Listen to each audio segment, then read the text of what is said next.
Okay, good morning, everybody, and welcome to Wednesday, April the 13th at 9:30 for our regular council meeting. We are here, some of us in the chamber this morning and some of us coming in remotely as well. So the first item is call to order, and I would ask everybody Point of order.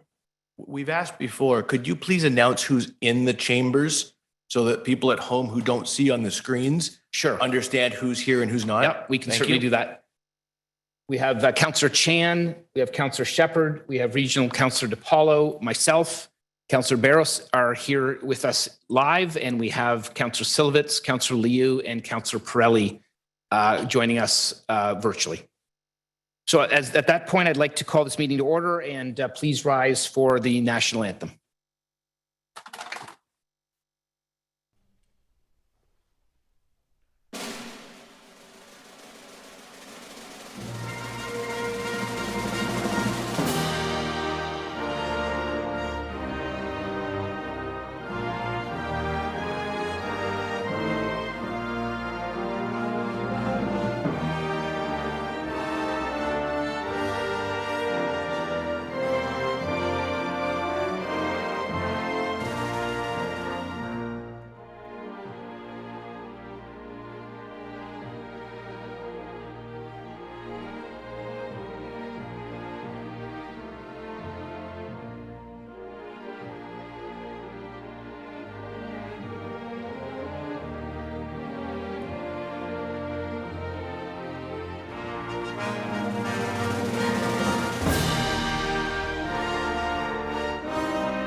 Okay, thank you very much. So the next item on the agenda is public forum. And I do believe we have a person here that is going to be speaking to us, Jennifer Adams, Vice President of Philanthropy, Margaret Bain Hospice. Is Jennifer joining us virtually? Oh, there's Jennifer on the screen. So that's my answer. Jennifer, you have 5 minutes to address council. Go ahead. Wonderful. Thank you so much, Mr. Mayor and members of council. Thank you for allowing me to be here today. So my name, as shared, is Jennifer Adams. I'm the Vice President of Philanthropy for Margaret Bain Residential Hospice and Doan House Hospice. Margaret Bain Residential Hospice is a 10-bed hospice that provides palliative care services for individuals from across York Region during their end of life, and also supporting their family members through that transition. And then partnered with Doan House Hospice, providing ongoing support for families and also individuals who are actively undergoing treatment for a life-threatening illness. We are honored to support thousands of York Region residents each year. We are the only residential hospice that supports all of York Region. There are some very fabulous other hospices that support different pockets of York Region. We are the hospice that can support anyone from any part of York Region, including Richmond Hill. To operate both of our hospices, Margaret Bain Hospice and Doan House Hospice, it costs just over $1.8 million per year. We're fortunate to receive government funding for approximately $1 million each year. However, obviously, it leaves $850,000 for us to raise each year through the generous support of our community. We do that through various fundraising initiatives, ongoing initiatives throughout the year, 50/50 licenses and raffles that we run.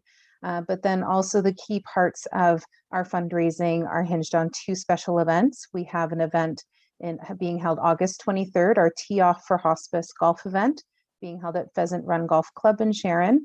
And so it's a traditional moving back to in-person shotgun start for people to support the event and have a fun day out on the course. So that information is available on our website, and we're also sharing it on our social media. And then the other part that I particularly wanted to share most with council today was around our Hike for Hospice. So Hike for Hospice is an annual event where we ask community members to sign up for the event and then raise funds from their friends and family and take part as part of our virtual hike.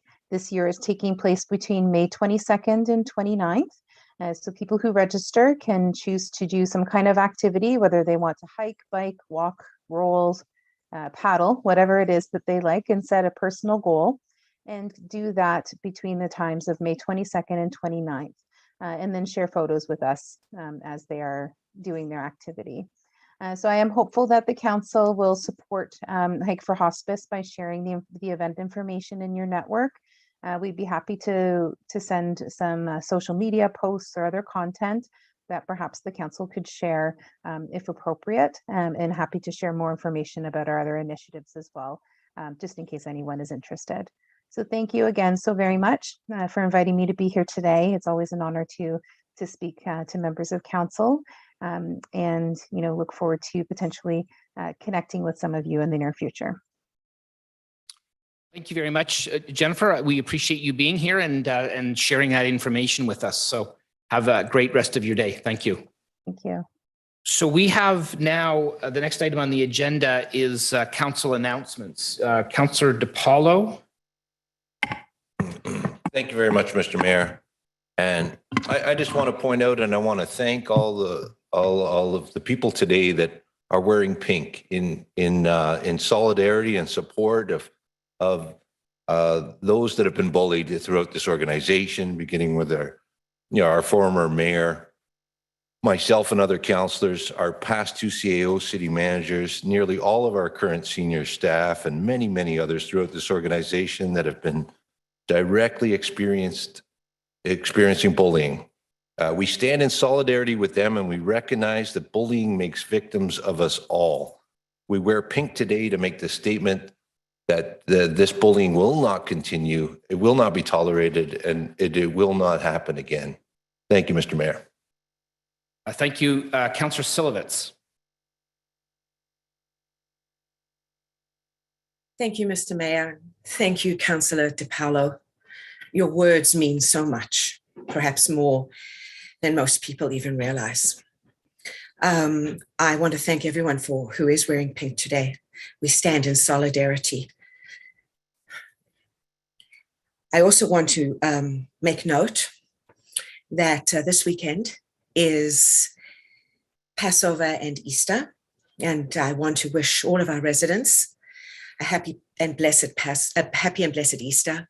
Hope you have a wonderful time with your families, and to all our Jewish residents, Chag Pesach Sameach, wishing you all a happy Passover, and I hope your seders are filled with love, hope, and smiles. Thank you, Mr. Mayor. Thank you very much, Councillor Silovitz. I don't see anybody else at this moment. Oh, I'm sorry, Councillor Chan, go ahead. Thank you. Yes, I'd like to extend certainly the very best wishes for the Muslim community, who is also now this is the month of Ramadan, for the continued fasting, spiritual, and really thinking about reflective of all the good things for mankind. And I wish them the very best for everyone who are going with this holy month of Ramadan. And I look forward to joining some of them in the mosque, in the community, to break bread together. Thank you. Thank you very much, Councillor Chan. Okay, seeing no others, the next item on our agenda is the introduction of emergency or time-sensitive matters. I don't see anybody on the screen or in person. So the next item then is adoption of the agenda. Is that? Oh, we're having a mild technical moment here. Can I get a motion to adopt the agenda? So move, Councillor Shepherd, seconded by Councillor DiPaolo. All those in favor? Okay, opposed, that carries unanimously. Disclosure of pecuniary interest or the general nature thereof. Any items? Okay, seeing none. Mr. Clerk? Adoption of previous council minutes. We have special council meeting held March the 22nd, council meeting on March the 23rd, and a council meeting on March the 30th. They could all probably be adopted as a group. Councillor Chan, second by Councillor Silovitz. Okay, all those in favor? Opposed? That carries unanimously. Okay, items of identification of items requiring separate discussion. We have a number of items that are going to be pulled due to delegations. We have 13.7, 13.9, and then the member motions. Is there anything else that would? Okay, seeing none. Oh, Councillor DiPaolo.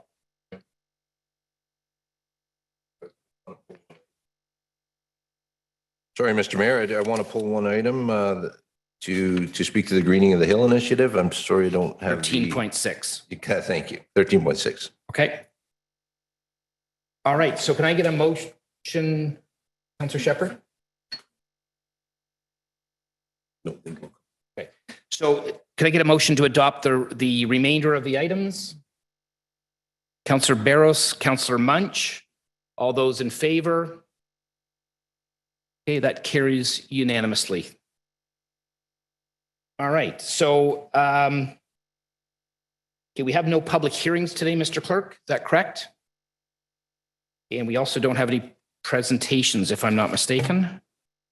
All right, so the first delegation on our agenda is item 12.1. Mike Bocott in response regarding the response to the council motion for pickleball in Richmond Hill. And that was item number 13.7. So I presume Mr. Bocott is coming in virtually and right on cue. There he is. Good morning, Mr. Bocott. You've got 5 minutes to address council and talk to us about pickleball. Go ahead. Okay, well, I'll try to be brief, but you know that's probably not going to happen. So thank you for allowing me to speak on item 13.7 on the pickleball in Richmond Hill. Just by way of background, we set up the pickleball network last summer. It's grown leaps and bounds, and we all agree that pickleball is the fastest growing sport in North America and soon to be Canada. The pickleball network, just for your knowledge, is now over 400 members. The last time we spoke a few weeks ago, we were at 335, and we haven't even begun summer outdoor pickleball yet. So you can just see how quickly our network is growing. Our volunteers prepared a report that you should all have available. I think it's part of the public record now. And it highlights the issues facing municipalities that have embraced pickleball. There have been issues that you must be aware of, but we're not sufficiently addressed in the report. In our report, you will find numerous examples of towns and cities that have built a few pickleball courts here and there, and then they've faced requests to build a lot more pickleball courts, leading to facilities constructions of 10 to 20 court facilities. And we provided numerous examples, all that have pretty much happened within the last year or two. Our report provides details on the provision rates those municipalities have used, possible locations that you might consider for Richmond Hill, what the ideal pickleball complex looks like. And we also provided a case study from Medicine Hat, because we did have conversations with the group out there, the pickleball club out there, and what they did and how they got a 20 court facility for a city with a population of 60,000. You will also note the timelines that other municipalities have used when dealing with pickleball. The courts from concept to completion took 1 to 2 years. Barrie Council just a week ago approved 8 more pickleball courts to be added to existing 4-court facility just last week. And Windsor Council last summer did a public consultation and are now adding 10 more pickleball court facility, in which construction actually began on April 11th, 2022. In our report, you'll find testimonials from your constituents on how pickleball has changed their lives. And I mean that this is really changing people's lives. I've seen it firsthand, and I've had people come and tell me how it's changing their lives. I've never experienced anything like this when I was running the tennis club. This really explains why pickleball is the fastest growing sport. It's a combination of physical activity, laughter, social interaction, and it plays a significant role in the health and well-being of our community and its residents. The report speaks to building 4 courts at Bayview Town Park and 2 courts at Mill Pond. Although there's no timeline given, we believe that you will experience what other municipalities have experienced when they build a few courts. You will quickly face demand for a lot more courts. It is our recommendation that we save the money on building those courts and seriously put that money into a very large 20-court facility, and then consider rolling out individual courts. Sorry, I'm actually in work here, but not anymore. And then consider rolling out courts selectively across the city where more people will play, but they'll at least have a better understanding of the game. They'll be able to meet a lot more players, and they'll be able to arrange their games. So we want to basically focus on building a large multi-court facility first, because that's what other municipalities have ended up doing at the end. So it just could save a lot of time, effort, and money. In regards to the temporary solutions, we support the idea of doing a stopgap measure at Richmond Green. One area that we have concerns about is regards to the grade and the quality of the court surface. You should be aware that Markham Pickleball Club put temporary courts in their municipal parking lot last summer. They painted them black, but they didn't provide any shade or any cover, and it was a little challenging for players because of the heat and the lack of seating and lack of shade and cover. So I know they did speak to that, but it would have to be something that you'd have to look at as well. With regards to Town Park, we think that's probably the most viable solution. And our view is that it would be nice if we could actually make that more of a dedicated pickleball court. If we could put in 4 courts there, or line all the courts there and use that as a dedicated pickleball facility for this summer on a trial basis, we think that would be a more suitable temporary stopgap measure. Again, we can talk with staff on that, but we are going to run some programs there this summer, and we've already got tremendous demand for that. So we know we're going to be needed, but we think it'd be probably a more cost-effective solution as we move forward here. As for a permanent long-term solution, it is clear that to us that Richmond Hill is running out of land for much needed green space for parks, and this must be addressed. We believe there are viable alternatives as outlined in the report, but this will require rethinking how we use our scarce resources. We know there are reserve funds for parks. We know we have $70 million between the Park Reserve Fund and the Cash in Lieu Fund. We do not know why, in the 2013 report, we identified a lot of needs that, we fell short of. We can only attribute that to the fact that we might have. Mr. Bocat, can we wrap up, please? Yeah, I'm Thank you. getting there, getting close. It's really important to understand that pickleball is unique from all other sports in that it requires large multi-court facilities situated at least 50 to 100 meters away from residents. And it must offer learn to play lessons, leagues, socials, and tournaments. It's absolutely crucial to the game's development within our community. Okay, Mr. Bocat, I'd like you to wrap up.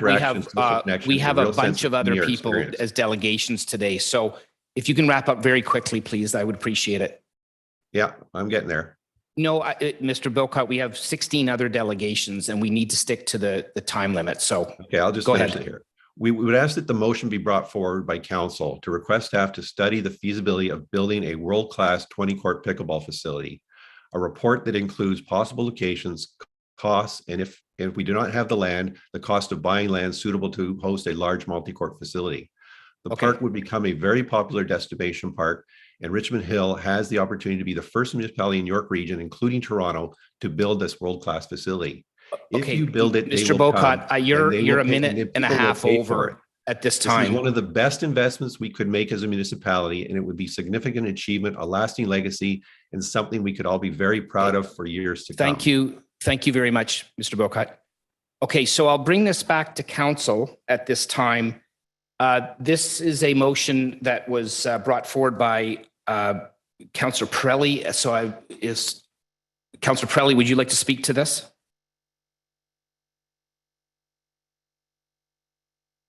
Okay. Yes, okay, go ahead. I would have liked to hear, Mr. Bocat finish. He took a lot of time. I was a little bit disappointed, Mr. Mayor, that you cut him off like that. But go ahead, Councillor Pirelli. Sorry, I'll start all over. Start the clock again. You didn't need to interrupt me. Start the clock again, please. Councillor Pirelli, go ahead. Your time is started. I'm speaking. Don't interrupt me. It's very rude. You can smile all you want and smirk. I don't find it funny. When I'm speaking, don't interrupt me. Once again, I would appreciate it if we would allow our residents to speak. Holding firm to a 5-minute rule is just silliness.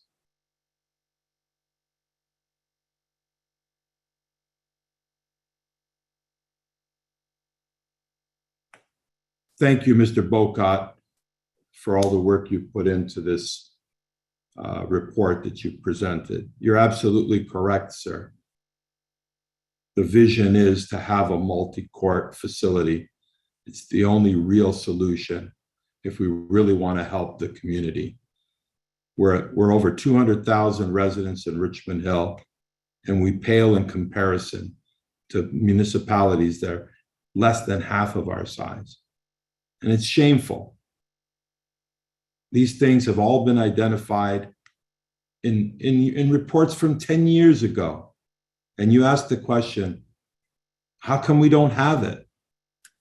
Well, I think the answer is very, very obvious. You can't blame staff because staff do what they're instructed to do by council. And if council doesn't direct them to do the right thing, then it won't get done. I want to thank staff always. They always step up and do their job. Now it's up to council.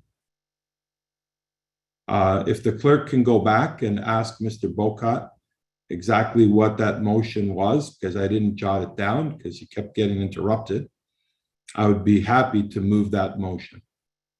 So question through you, Mr. Mayor, to Mr. Bocott, if he could give us that motion. Thank you.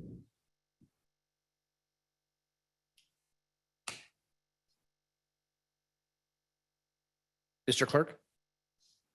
Thank you, Mr. Mayor. My team is just trying to bring Mr. Bocott back into the meeting Okay, to provide. there he is. Go ahead, Mr. Bocott. Can you hear me? Yep. Okay. We would ask that a motion be brought forward to request staff to study the feasibility of building a world-class 20-court pickleball facility, a report that includes possible locations, the costs, and if we do not have sufficient land available to accommodate a large multi-court facility, the cost of buying land suitable for a large multi-court facility. And I think you wanted to add, Mr. Bocott, keeping in mind that the facility should be 50 to 100 meters from a residential neighborhood. Correct. That is going to be the challenge facing a lot of municipalities, particularly ones that are experiencing tremendous growth. And if it's outdoors, correct? Residential. If it was outdoors, if it was indoors, that wouldn't be a factor. Indoors is not a factor at all. Right. And this facility is an indoor 20-court facility you're speaking of? Well, I was thinking of an outdoor facility that possibly could be bubbled, or ideally an indoor facility, an outdoor facility, as we see some municipalities have done. But I was speaking more to a 20-court outdoor facility with the possibility of being bubbled. That's something we should definitely plan for because this will pay for itself. Good. So we need to get the motion clear. So we need to be 50 to 100 meters, keeping in mind the noise into the existing residential neighborhoods, the proximity. So do you want them to keep that in mind, of course? Correct. All right. Let's see if the clerk can capture that. That would be great. I'll wait to speak once the motion's up on the screen. Please stand by, Mr. Bocott. Councillor Pirelli and the rest of council, just to let you know, the clerk is having some technical difficulties, so we just need to bear with him while he gets that resolved, but he's working on this right now.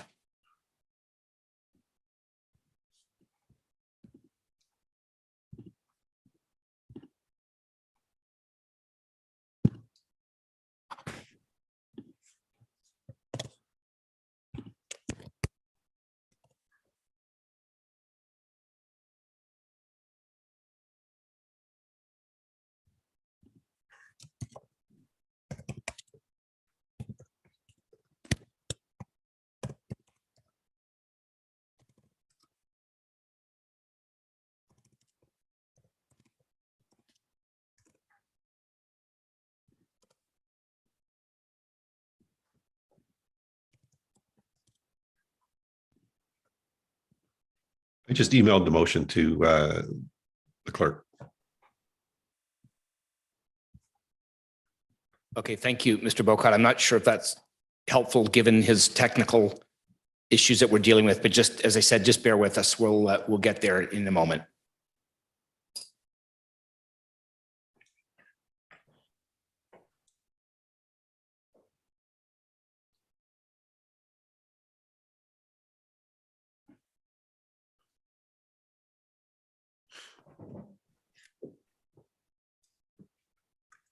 If you'd like, I could speak to the parts I left out of my delegation.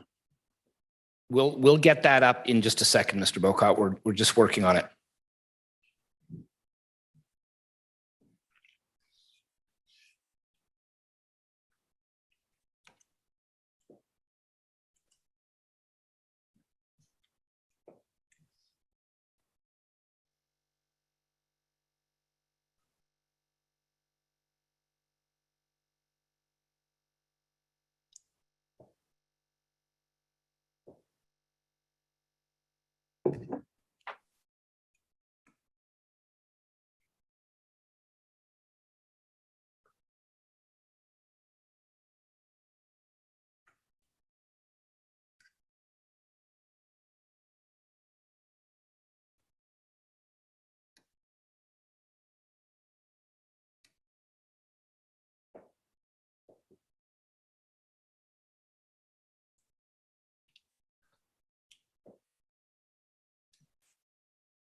Mr. Mayor, while we're waiting for the clerk to put up the motion, I have a question of Mr. Bocat.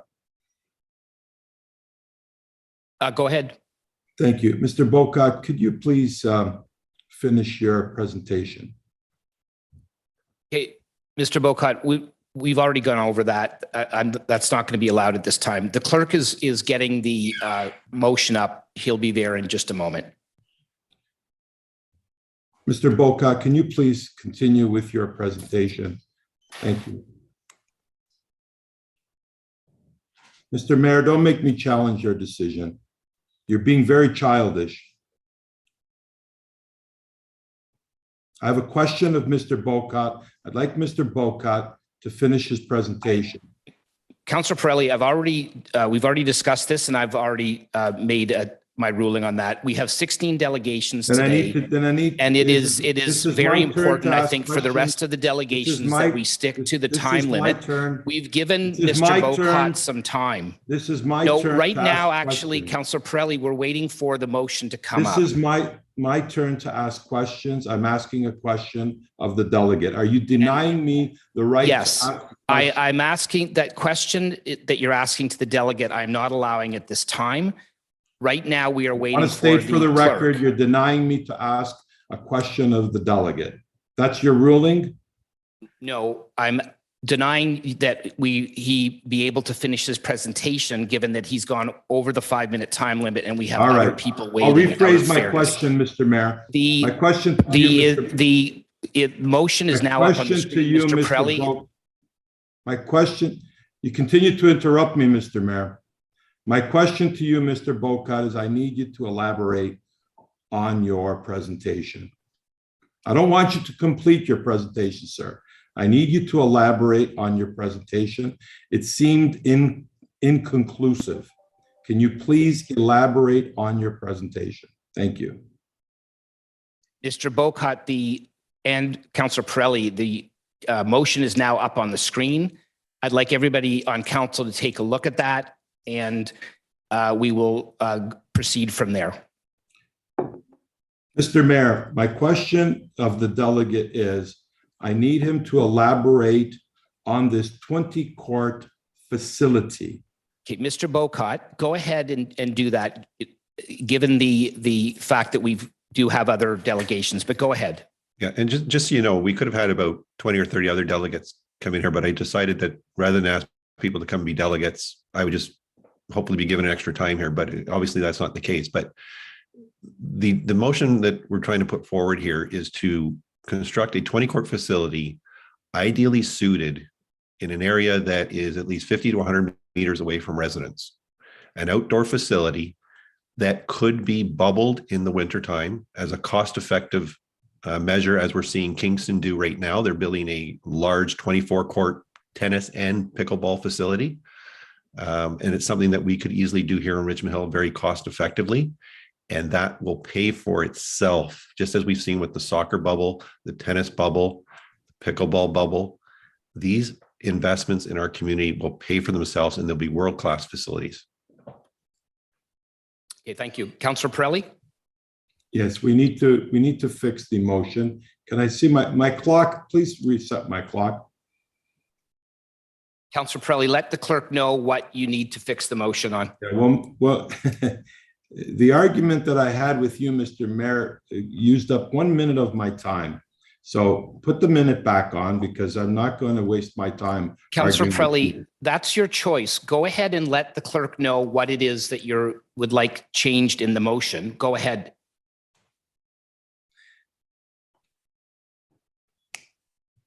Mr. Clerk, please read out the motion.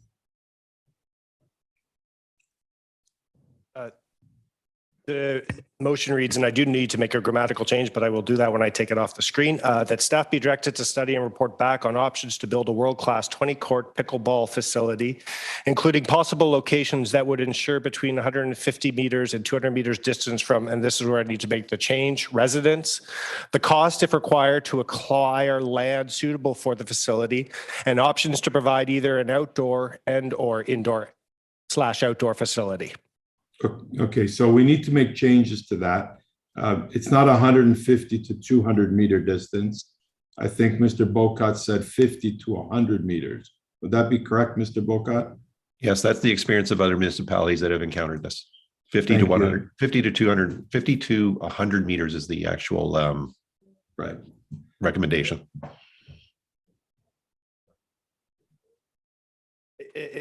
If I could request any other changes, Councillor Pirelli, just because I have to take it off the screen. And Yeah, so I'm reading. notes here. I'm reading it over again, Mr. Clerk, to see if any changes. And Mr. Bocat, can you see the motion? Yes, I can. Okay. Is there any changes you can see there, Mr. Bocat? Just the grammatical, it's 50 to 100 meters distance from residents. Right. And then also in a separate paragraph would be also establish the cost, if required, to acquire suitable land for such a facility and the options to provide either outdoor and/or indoor facilities. The next question to you, Mr. Bocat, is this 20-court facility, what proximity should it be in the city? Should it be in the center, the north? What would Ideally, be it should be centrally located, but near major traffic hubs. So, you know, the major regional roads, ideally. Okay, so people can commute there, and People the will idea come from all that, over Richmond Hill, and yes, they'll come from all around the surrounding community, and they'll come from Toronto as well, and they will pay for these facilities. You know, residents can actually have non-residents pay for these facilities by having tiered pricing on them, which is what we've experienced with the tennis bubble. I'm not sure about the soccer bubble, but tiered pricing is how you would do this and make sure that residents come first and foremost. Okay, right. all right, that's perfect. Thank you. So, as everyone knows, Mr. Chairman and members of council, we are woefully behind in meeting our targets for recreation, especially pickleball. And this is something that needs to be done right away. So I would like staff to report back before the summer break. Add that to the motion with a timeline. We certainly don't want to wait another 10 years since the 2013 report to get this information. So if I could just add to the motion that staff report back with the options before summer break. Mr. Clerk, if you could put that on there. Thank you. Okay, Regional Councillor Pirelli, he's working on that right now.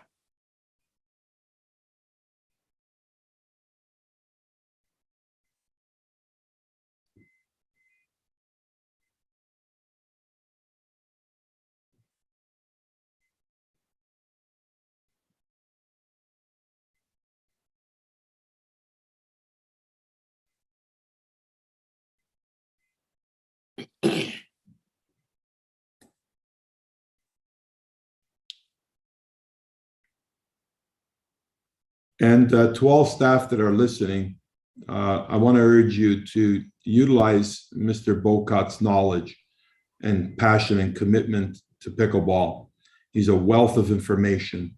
He's linked in with pickleball associations throughout the country and internationally. Please give him a call. He's willing to help. Anything you need to know, it'll make your research go a lot quicker. And thank you again, Mr. Bocat, for your dedication to the community. You're welcome. Thank you.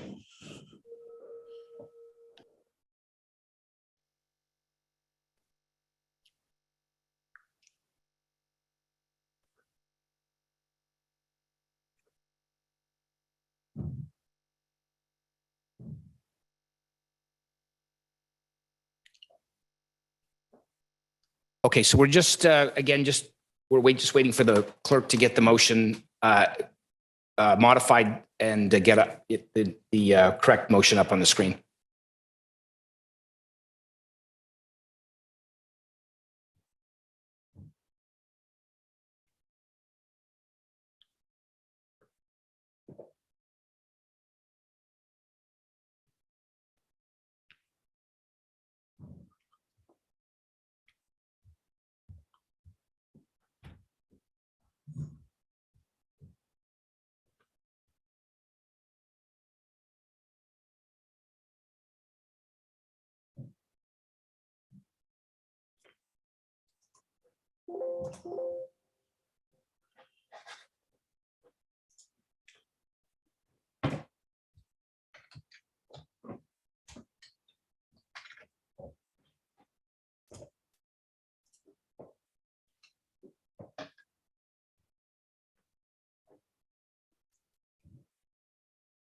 Okay, so we've got the motion up on the screen. Councillor Pirelli, if you can take a look at that and see if that's that captures what you would like to move.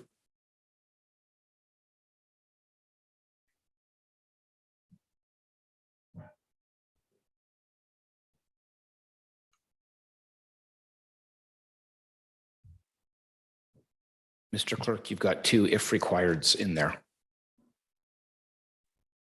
In the second last.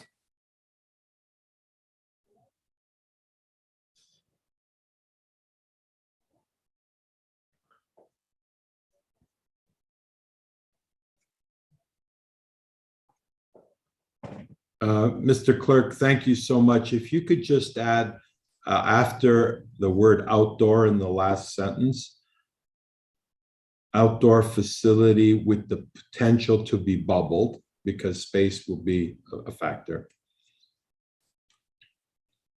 Thank you. I'll clarify that. That was the intent with the outdoor and/or indoor-outdoor facility, providing staff a range of study options, but I will happy to add the word. I know it's a little bit of duplication, but if it'll help to add clarity, that would be great. Thank you.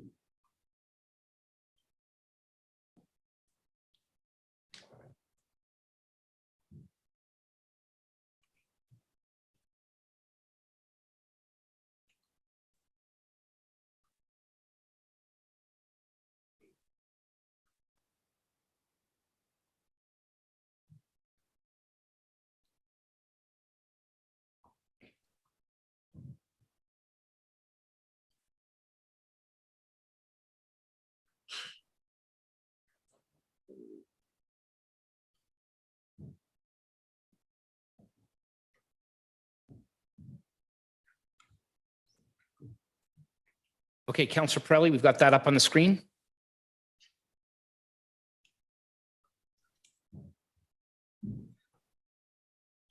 Thank you, Mr. Clerk.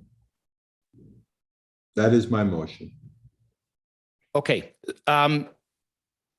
So, Councillor Pirelli, I just want to be clear, is that the entirety of the motion, or did you want to include the part that was in the staff report as it was presented?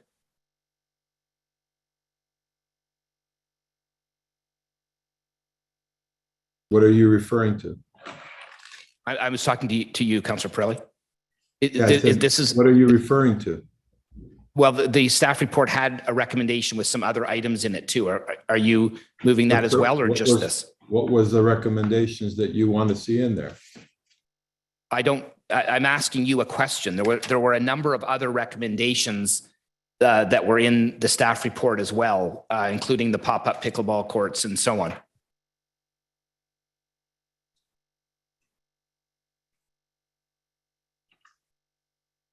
I don't understand your question. I don't know what you're trying to say. Are you trying to move an amendment? No, not at all. I'm asking you a question before we move to get a seconder. Well, this is my It's motion. fine. Okay, that's fine. Thank you. Okay, I'm looking for a seconder then for this motion. Okay, I'm not seeing, Councillor Barros. Okay, do you want to speak? Not at this point. I'm just in, as I spoke at the previous meeting, I'm in support of the multi-use facility, the multi-purpose facility. Having it all in one location, I think makes sense. We've heard a lot of discussion on putting them in people's backyards and the complaints that could come from that. So I think this is a step in the right direction. Thank you. Thank you very much. So next on the list is Regional Councillor DePaulo. Thank you, Mr. Mayor. So, Mr. Mayor, I'm not going to be able to support this. This motion really is covered off in staff recommendation G, that staff investigate a suitable location for a purpose-built multi-court community pickleball hub and consider such an endeavor through the city's budgeting process as soon as possible. To me, that covers what's being requested here. But there's 6 other requests from our staff or recommendations that our staff have made as to how to immediately address the pickleball situation, the high demand as soon as Q3 2022. And, you know, if this motion is passed, then all of those other considerations will be you know, not, there won't be direction from council to tell our staff to go forward on all these other great initiatives. And I mean, there was a member motion put forward very recently. Our staff did a great job in coming back and analyzing the entire pickleball situation. They've got 7 excellent recommendations. This is merely one of the 7 recommendations, and I'm going to vote this down, and I will be willing to move the staff recommendations that, in my mind, include a very similar proposal, but also taken through the budget process, which has to happen. We can't, as a council, we can't just make a decision to buy land and build courts without going through a proper process. So that's what I'll be doing. I'll be voting against this motion. Thank you, Mr. Mayor. Thank you. Councillor Chan and then Councillor Shepherd. Actually, Mr. Clerk, would you mind taking the, sorry, Councillor Chan, you take the motion down. I can't see everybody on the screen in case there's anybody else. Go ahead, Councillor Chan. Thank you, Mr. Mayor. And I think that, well, being the councillor were initially... Point of order. Point of order, Councillor Pirelli. I'm just curious, Mr. Mayor, why you're proceeding. We haven't had a seconder to the motion yet. Yes, we did. Councillor Barros seconded it. I didn't hear him second the motion. Councillor Barros, can you confirm? Councillor Barros seconded it. We're here in the council chambers. I heard it. Go ahead, Councillor Chan. Yes, thank you, Mr. Mayor. And I'm going to speak to the motion. I was just beginning by saying that being the council where the pickleball courts are located in King's College Park, which result in a number of issues and concerns by the neighboring neighbors in the area. But also I witnessed firsthand and also hear lots of interest as expressed by our delegate, Mr. Bocott. I've been approached by quite a good number of pickleball players. They say they need more courts, so I understand where the demand is coming from. And as noted in our staff report, the fact that I believe the Ontario Summer Games is going to also include this particular sports certainly affirm or confirm how popular this sport is. So I do understand where the mover of this motion is coming from, that over a time we would like to have, I for one also like to have a multi-use facility that for pickleball and also other sports. But in the meantime, regional and local council Pirelli, I understand where you're coming from, but also concur with regional local council department who spoke before me.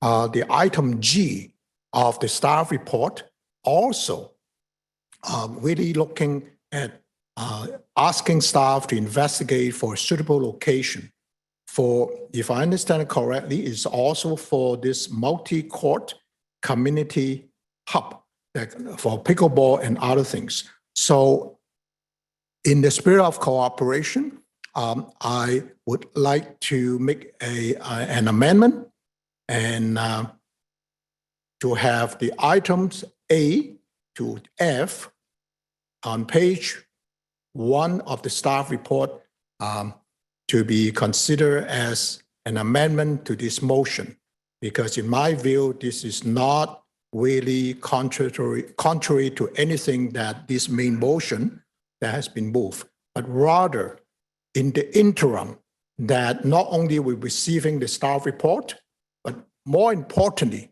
for the number of and increasing almost every day pickleball players in the city, they would have places such as Morgan Borough Park, as well as the Grovewood Park, as well as the Rouge Woods, and of course at the Bayview Hill Park. So I think in the interim, there are also measures, which we also adopted this amendment with addition of item A to F, but I do appreciate that the main motion now in G is to further flesh out what suitable location would be. So I think that really, in my view, that would help with the pickleball players in the interim while waiting for report back for the multi-use, multi-court facility in the future. So, Mr. Mayor, I'm tabling or submitting my amendment with items A to F on page 1 of the staff report. Thank you. Okay, thank you, Councillor Chan. Mr. Clerk, can you capture that? Okay, so we're dealing with an amendment here, Council, which are the items from the original staff report. So if you can put that up on the screen, Mr. Clerk, when you can.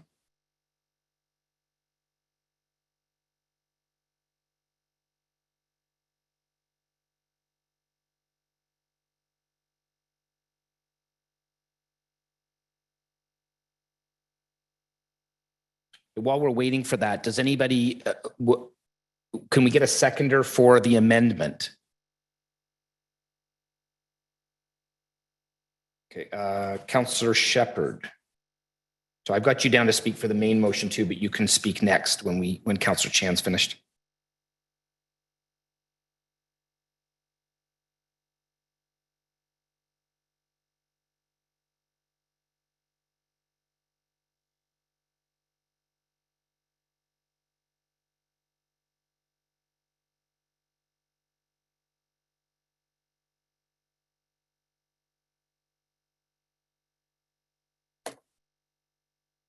Okay, so it's up on the screen at this point, the amendment.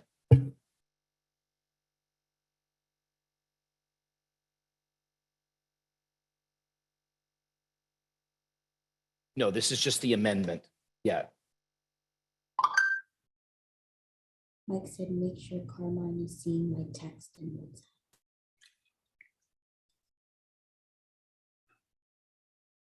Okay, so Councillor Shepherd, Councillor Chan, are you finished then? Okay, so Councillor Shepherd, go ahead as the seconder. Thank you, Mr. Chair. I just wanted to note a few things that my colleagues have already mentioned. Mr. Bocott has done a great job at presenting his cause, and we have heard the residents, and we all understand that there's a great need to increase pickleball facilities in Richmond Hill. However, I couldn't support Mr. Pirelli's original motion in that it was not comprehensive. Since Councillor Chan was kind enough to add the recommendations of staff, which are highly comprehensive. They have implemented and laid out a strategy to address the matter on a more, on a more comprehensive basis. And because of that, I'm able to support Councillor Chan's motion. Thank you, Mr. Chair. Okay, thank you. Regional Local Councillor Pirelli, I see your hand, and we'll get to you in a second. The next person, oh, I'm sorry, no, you're up next. You're the next speaker. Councillor Pirelli, go ahead on the amendment.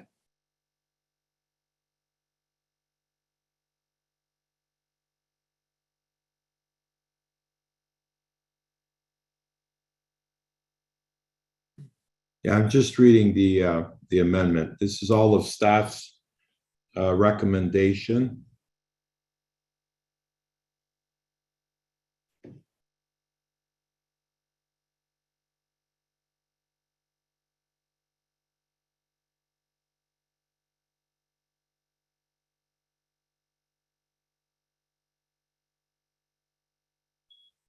I'm trying to see if there's a conflict with your G and my motion.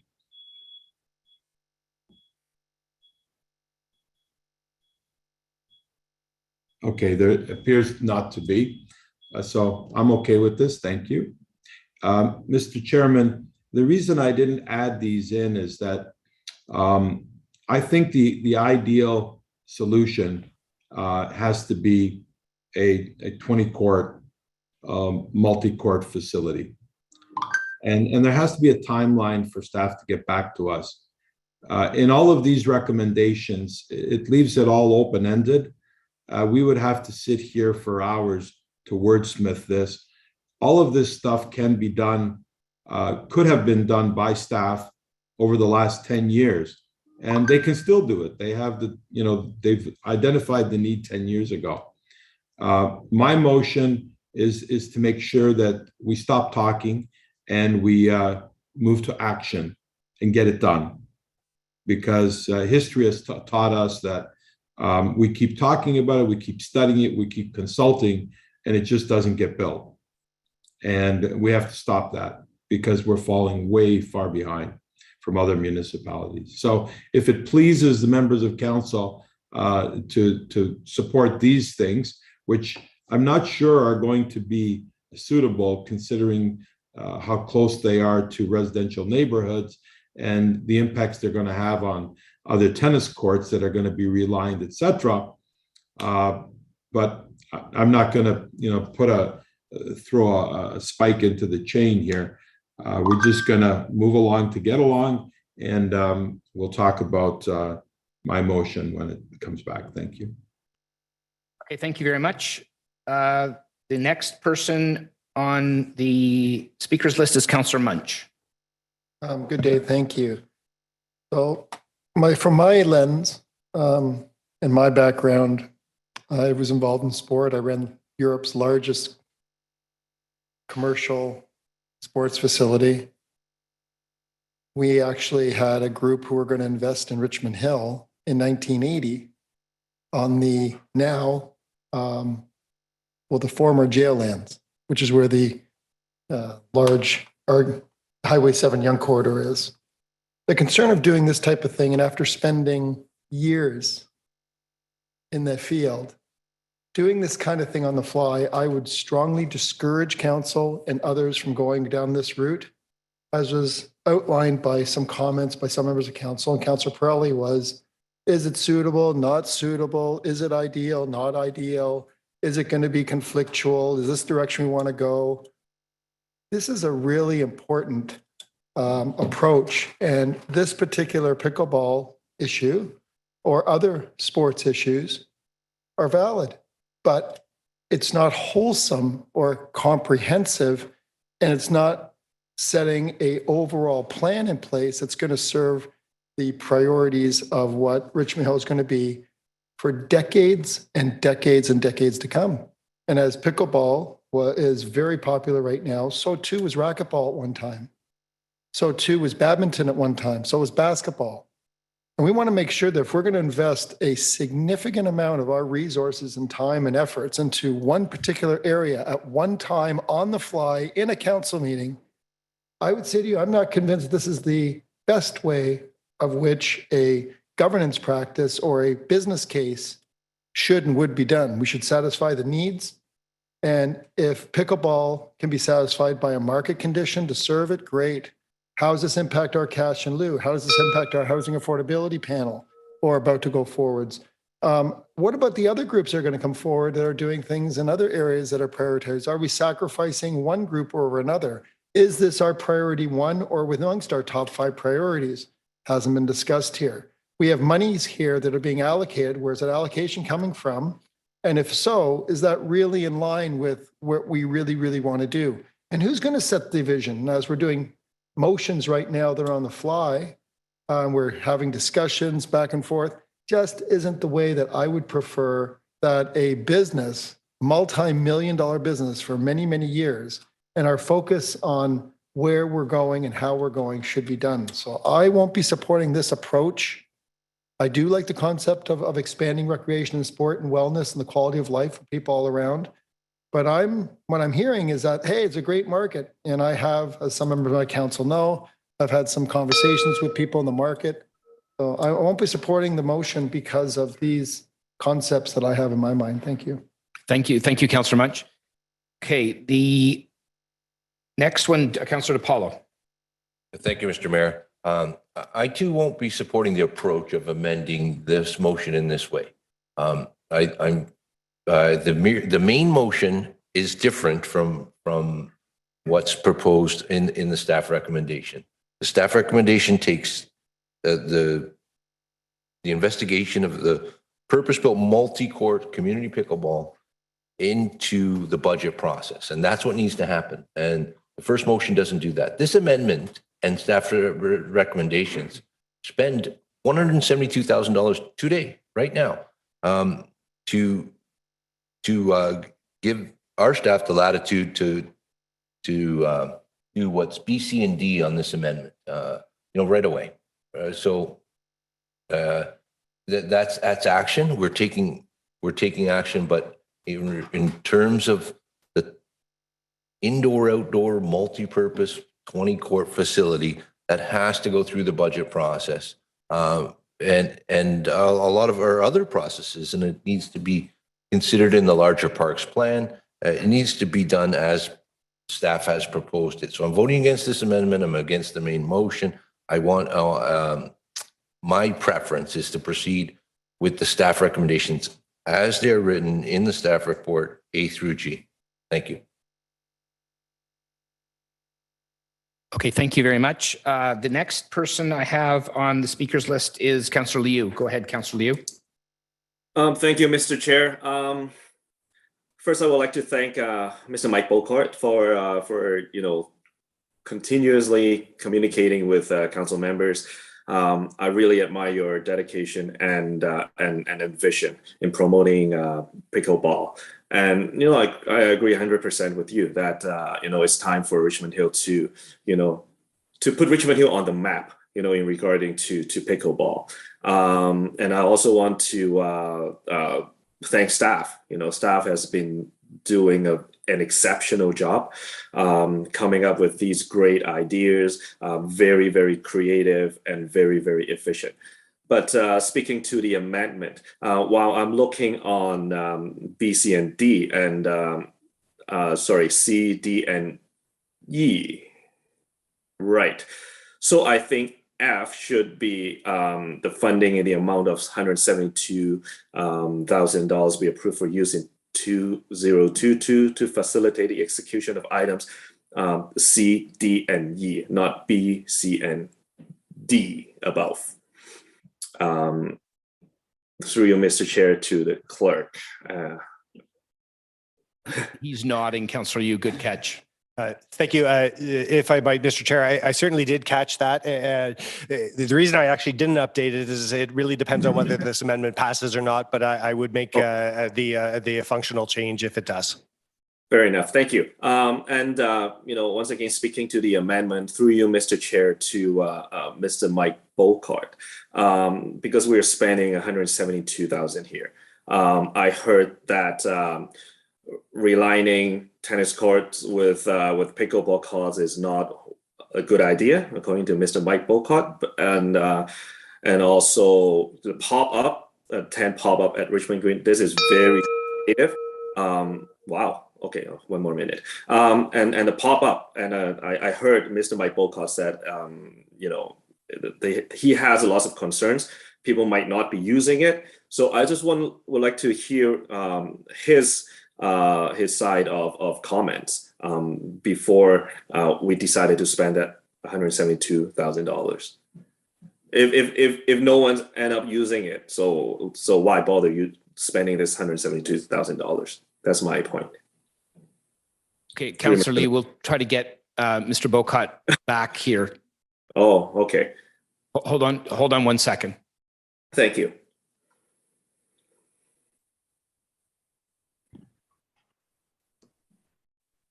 Okay, there we go. Mr. Bolcott?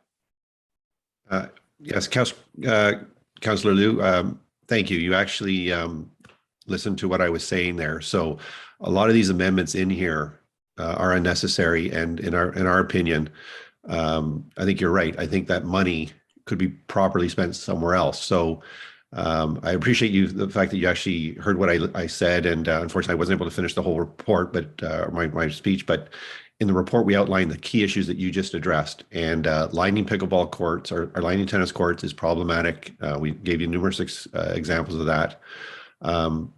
And some of the other issues. There is a gradient issue at Richmond Green. I actually visited it on the weekend. You can see that it actually goes downhill. You put a pickleball court or a ball on that thing and it actually rolls. So there's gradient issues there, which would be a tremendous expense to actually deal with that. And our solution was, on a temporary measure, was to make Town Park, and I think this is probably the most cost-effective measure, was to make Town Park on a trial basis for this summer, a dedicated pickleball facility where we line all the courts, lower the nets a bit, and use that to do all the learn to play training lessons and the meets and socials, as well as the tournaments. And the best part of doing that on a trial basis is it is actually directly adjacent to residents. And as far as I know, last year when we were using the facility, we didn't get one complaint. And so I was surprised by that. And maybe it's because of the tree barrier, maybe it's because I don't know what it is, but it's something that we can all learn from. And on a cost-effective measure, it was our recommendation in the report we wrote to actually focus on Town Park, relining the courts, making a dedicated pickleball facility for the summer on a trial basis. It would be the most cost-effective solution. And you could dispense with a lot of these motions here. And I would really guard against building 1 or 2 or 4 courts here and there, because when you build those 4 courts, they're going to be overwhelmed. And you will quickly get demands, as we saw in Hamilton, Sarnia, Windsor, Kingston, where we'll be asking for 10 or 20 more courts. So my thought was, let's just get right to the bottom line. Let's get the 20 court facility done now. And then as demand increases from there, you build selective courts for people who are already well into the game, have met all their social connections, they know who they're going to play with, and then go to their local court to play. So it's a bit of doing it different than what we did with tennis. So thank you, Castro Lou, because you actually addressed all the key issues that I tried to speak to in my delegation. Thank you. Thank you, Mike, for your comments. So I agree with you. So, relining the tennis courts at Morgan Boy Park, pop up, and, with the badminton courts, if it's not going to please the pickleball players, it's also going to be, making the tennis player and badminton player confused. So, well, having listened to Mr. Mike Bolcott's comment, if the pop-up is not going to be, popular, why spend that $172,000? So thank you, Mr. Chair, for the opportunity to speak. Thank you. And thank you, Mr. Bolcott. Thank you. Thank you, Councillor Liu. Okay, is there anybody else that would like to speak? I haven't spoken. I would do so now if there's nobody else. Okay, I appreciate this amendment, actually, because I think it does work to make the original motion better. But I have to say that I believe that if this passes and the original motion that we talked about is then added to the main motion, there will be, I believe that there'll be some duplication of services. I also do think, because I think the staff has done a really, really good job at coming up with a creative solution in an urgent time frame to get this built. I'm completely supportive of the ultimate solution here being the pickleball courts, the multi-court facility. And the challenges of getting that multi-court facility are clearly outlined in the staff report. And, regardless of whether we're going to go out looking for some land or whether we're going to build it in an existing park or whatever, all of those challenges are already outlined in the staff report. My preference for sure would have been to just go ahead with the main motion the motion that was presented in the staff report, because I think it's very comprehensive. I can go along to get along in this case, because I think ultimately we will get there, maybe not quite as straight line as I would have expected with the motion that was in the staff report. I would suggest though that I do agree with Councillor DiPaolo that the one thing that's missing here, and I think maybe Councillor DiPaolo could bring this up when we get back to the main motion, is that there is in the original staff report motion, there is the consideration of budgeting, and perhaps that could be added at some when we get back to the main motion. Anyway, those will be my comments on this. I think I saw. Did I see one more hand? Oh, Councillor Silovitz. Sorry, go ahead, Councillor Silovitz. You can be next. No worries. Thank you, Mr. Mayor. I can't support this because I'm on side with Acting Mayor DiPaolo. I can't support the motion before this. I believe that the staff recommendations that come in the staff report are the most feasible and our best route. I understand and I admire Mr. Bocart's passion, but as I've said to him previously in emails, that this has to be a budget process. We cannot do this on the fly, and this has to go through budget, and this has to also take into account our parks plan. So I won't be supporting this. And I look forward to see how we move forward here. Thank you. Okay, thank you, Councillor Silovitz. Okay, so I don't see anybody else on the amendment, so we'll call a vote. Regional Councillor Pirelli, you have already spoken on the amendment. There's only one round on that, I believe. I have a question. Well, you've already spoken. What's your question? My question is, the first question I have is the $172,850 that we're about to approve in this amendment, did that go through the budget process? Okay, through you, I guess, to Madam CAO? Point of order. Go ahead, Councillor. I'm sorry, Mr. Mayor, but this question's out of line. We're on an amendment. We're in position to vote. Okay, this question's out of order. I agree. Councillor Pirelli, you could ask that question when we get back to the main motion. Point of information. Councillor Barros?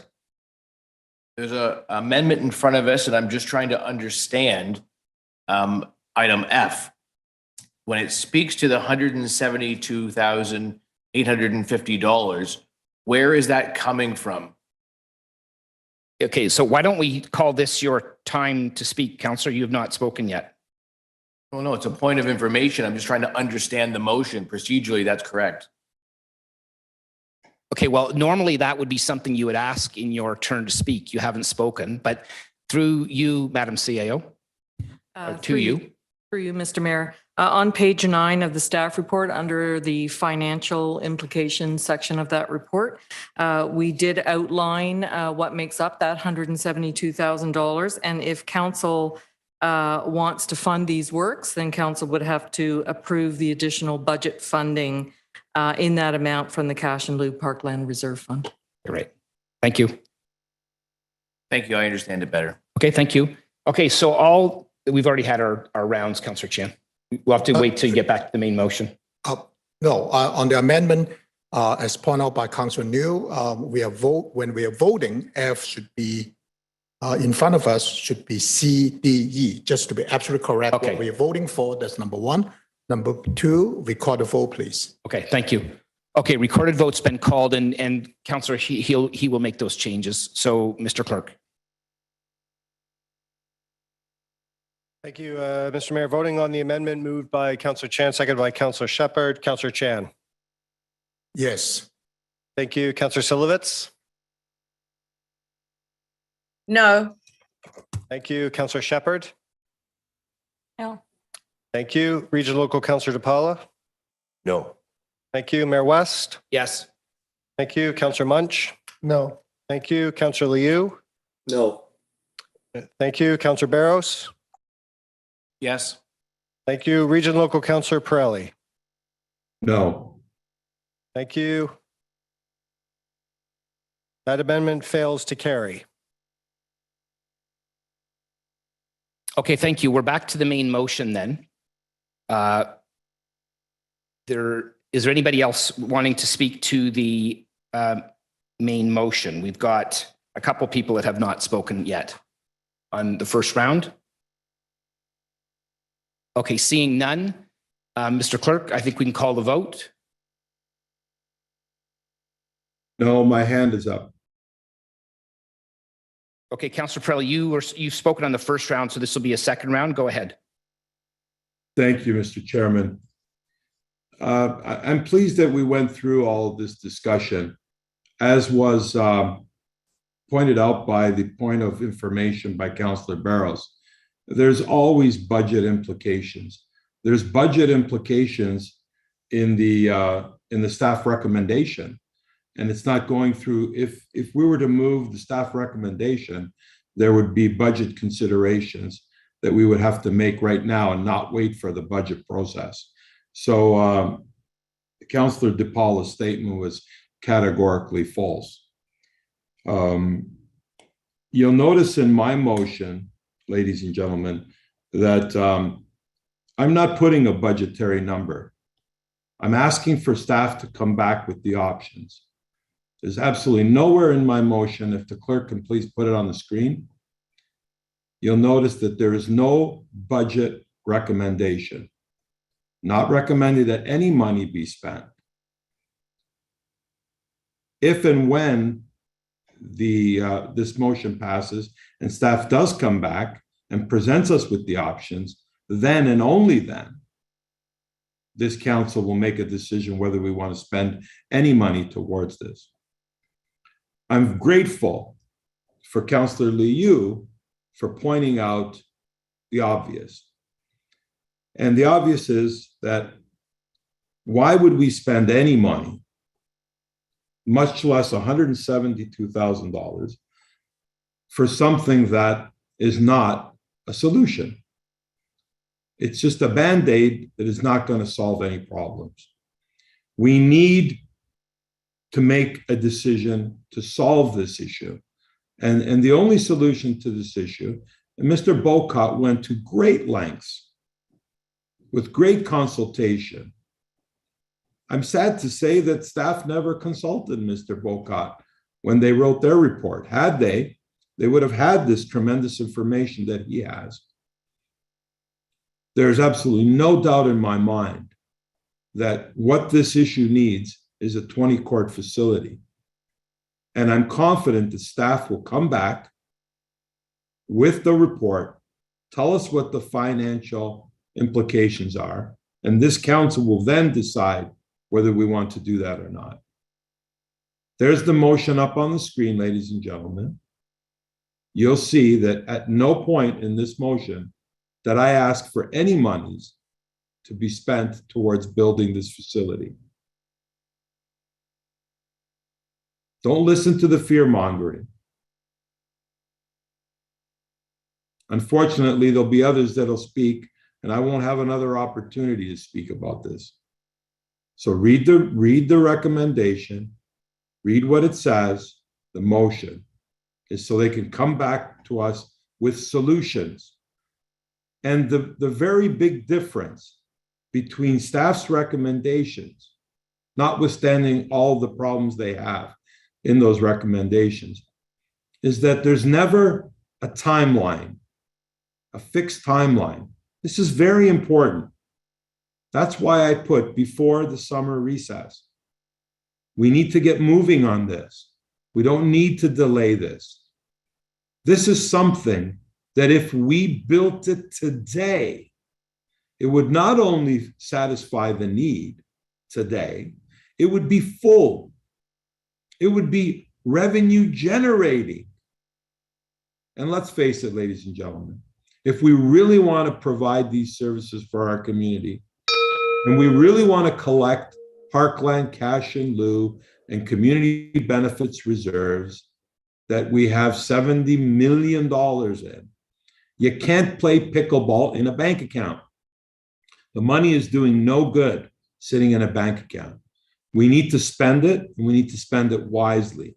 I'd rather spend $4 million on the proper facility than to waste $172,000 on something that's potentially going to cause more problems than good, as pointed out by Councillor Liu and Mr. Bocat.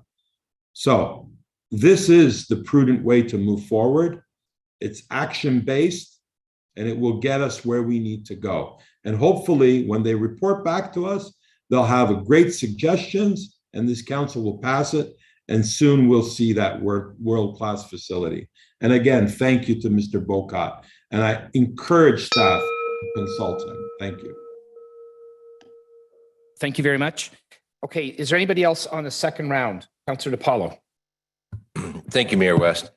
So, as I said before, I'm not going to support the Pirelli-Barros motion on the floor. My preference is the staff report. The difference that I've highlighted is that the staff report takes the multi-court facility into the budget process. And as I said, this motion doesn't bring it into the budget process. This motion alludes to what staff have already reported to us on building of this facility. The best case scenario is the third quarter of 2024. So over 2 years away from now. But the staff recommended motion gets 10 pickleball courts in the storage area at Richmond Green Park, 10 courts as early as July, as two or 3 months from now. That's addressing the immediate need. The staff recommendation takes the bigger project into the budget process, which I'm comfortable with.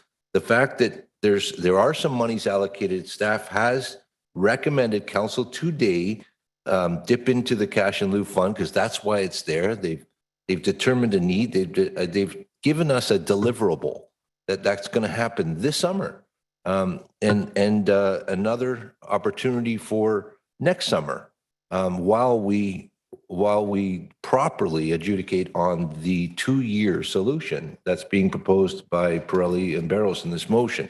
So I'm not going to support this, and I would like Mayor West, if possible, if this fails, to move the staff recommendations. Okay, thank you. Anybody else on the second round? Councillor Chan. Thank you, Mr. Chair.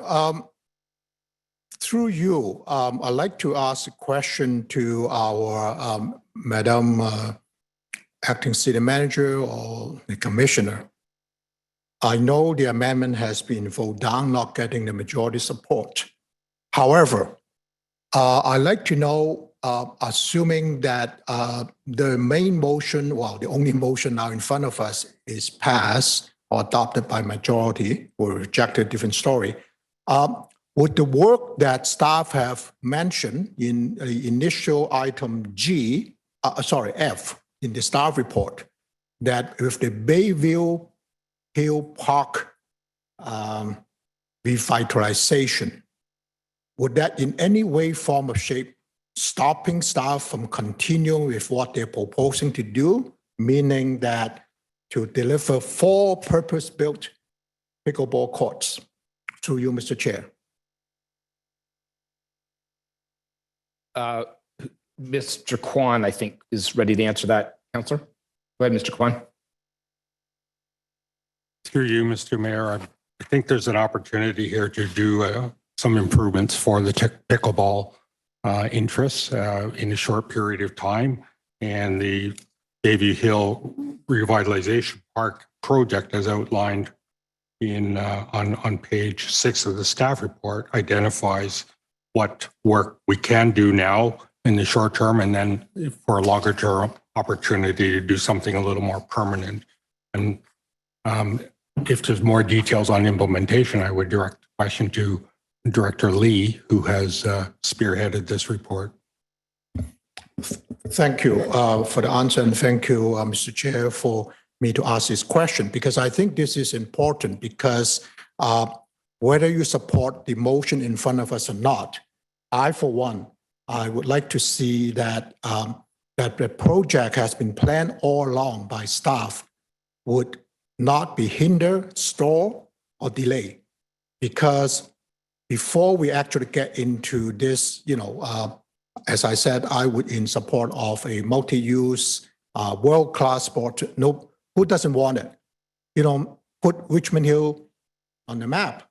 But in the meantime, I think there still needs to be met. I mean, I know every single day I got, as I said, complaints from neighbors at King's College Park where the pickleball courts are, but I also get demand of being approached by numerous pickleball players. Councillor Chan, what could you do to help us to get more court use?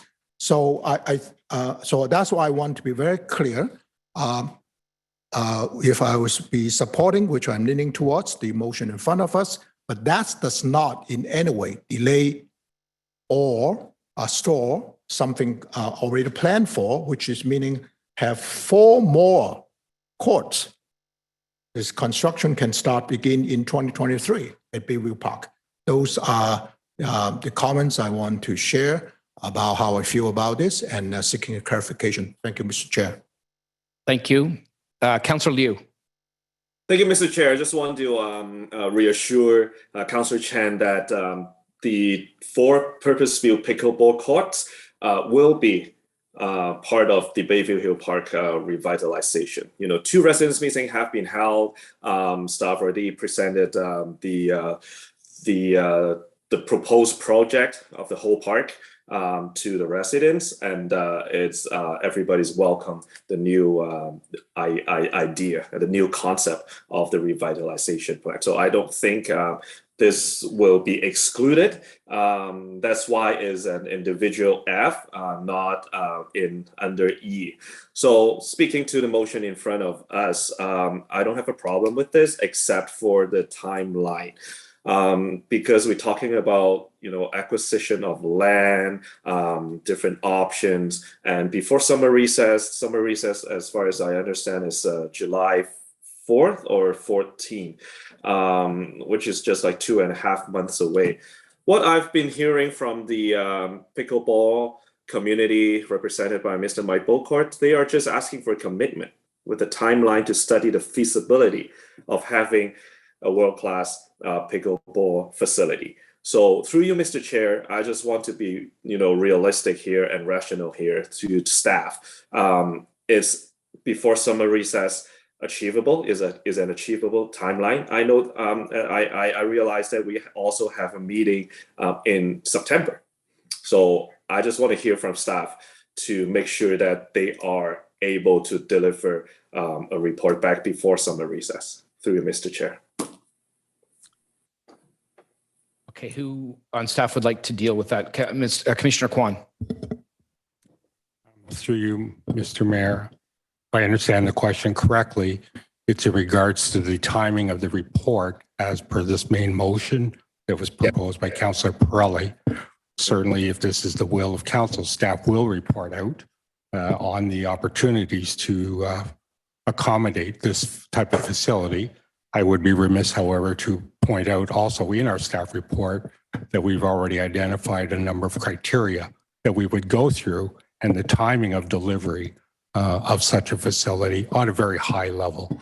But certainly we can do our best to bring back a report within these timelines. Great, thank you. No more questions. Okay, anybody else on the second round? Okay, Councillor Munch.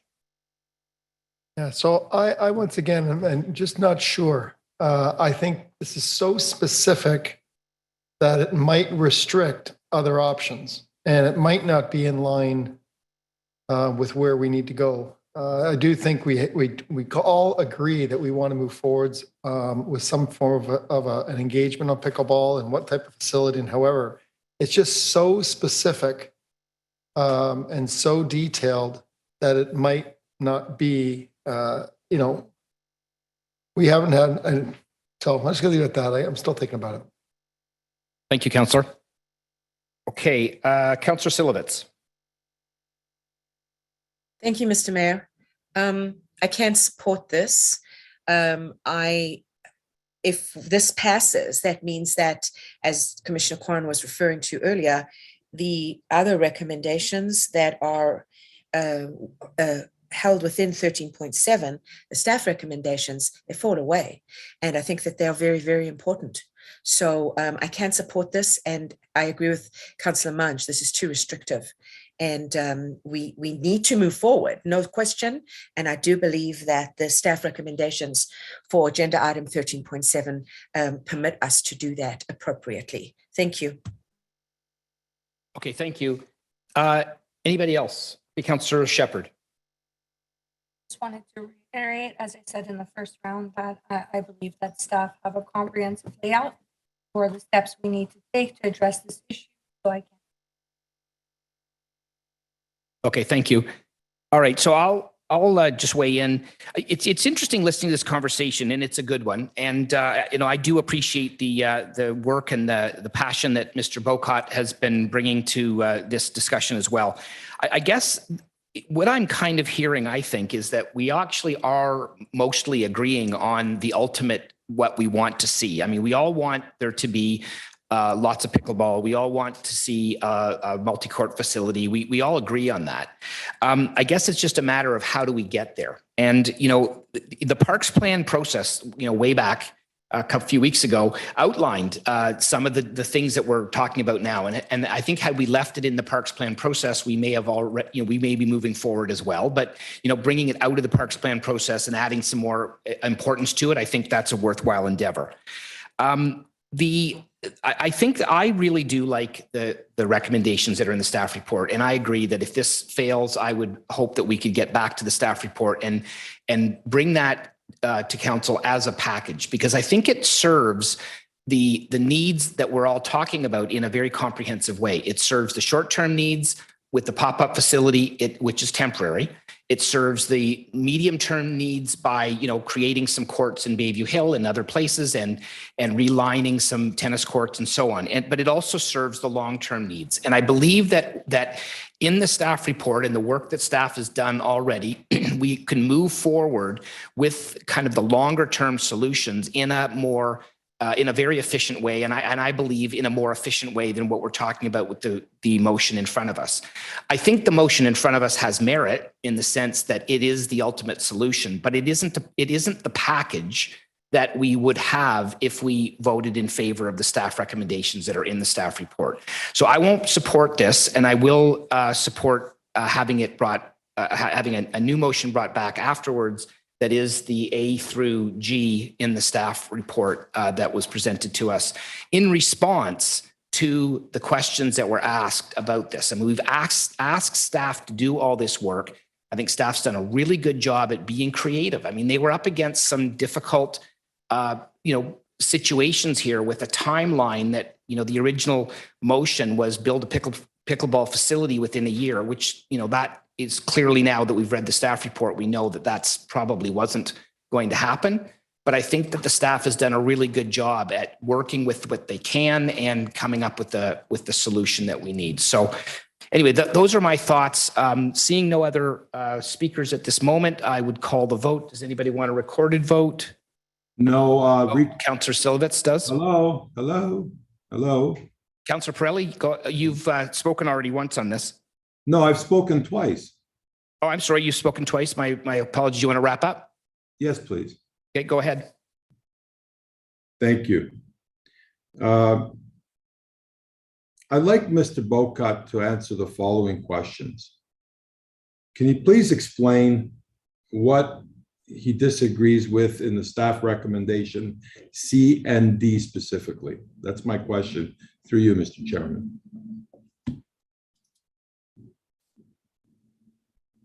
we're just bringing Mr. Bocott back on screen. Mr. Bocott's going to feel a little bit like a pickleball today, going back and forth. Sorry, that's my best attempt at humor, Mr. Bocott. Go ahead. I feel like a broken pickleball now. So it's, I just want to just go through the staff report. I'll go through each item here. Okay, so item B, the staff report undertake a neighborhood consultation regarding the proposed relining of 2 tennis courts at Morganville Port and 3 tennis courts at Grovewood Park. I would recommend against that because you're just going to upset the tennis community. And what you'll find is the pickleball players will actually dominate the court. You'll lead to unnecessary battles on the court, which we've seen in other municipalities. And more importantly, if it's anywhere near neighbors or housing, that could be an issue, but I'm not sure that's an issue for Morganville Park. Staff facilitate the design and installation of a 10-court pop-up facility. Unless they're going to put in a gradient in there, when you actually stand there and look down, you can see that it actually swoops right down. I'm not sure where they're proposing to put a pop-up site there. But my thought was that needs to be investigated further to see if that is even feasible and what cost that would do, because the gradient and the cracks and the surface, from what I saw last weekend, it just doesn't seem to be suitable. I do 100% support the addition of non-volley zone lines at the Rougewood facilities, which is where we're running the leagues and the socials, the meets up and everything. That's a very popular pickleball facility, and people love that facility. Players love that facility. So putting in the proper lining, and it just have to put a line right across. You can leave the badminton lines where they are, but just put a line across. That makes a lot of sense. The $172,000, I really have no idea what that would be allocated for, unless it was to work on the 10-court pop-up facility, which I think, if it's feasible to do there, great. But I just wonder if that's going to be more expensive than you actually budgeted for.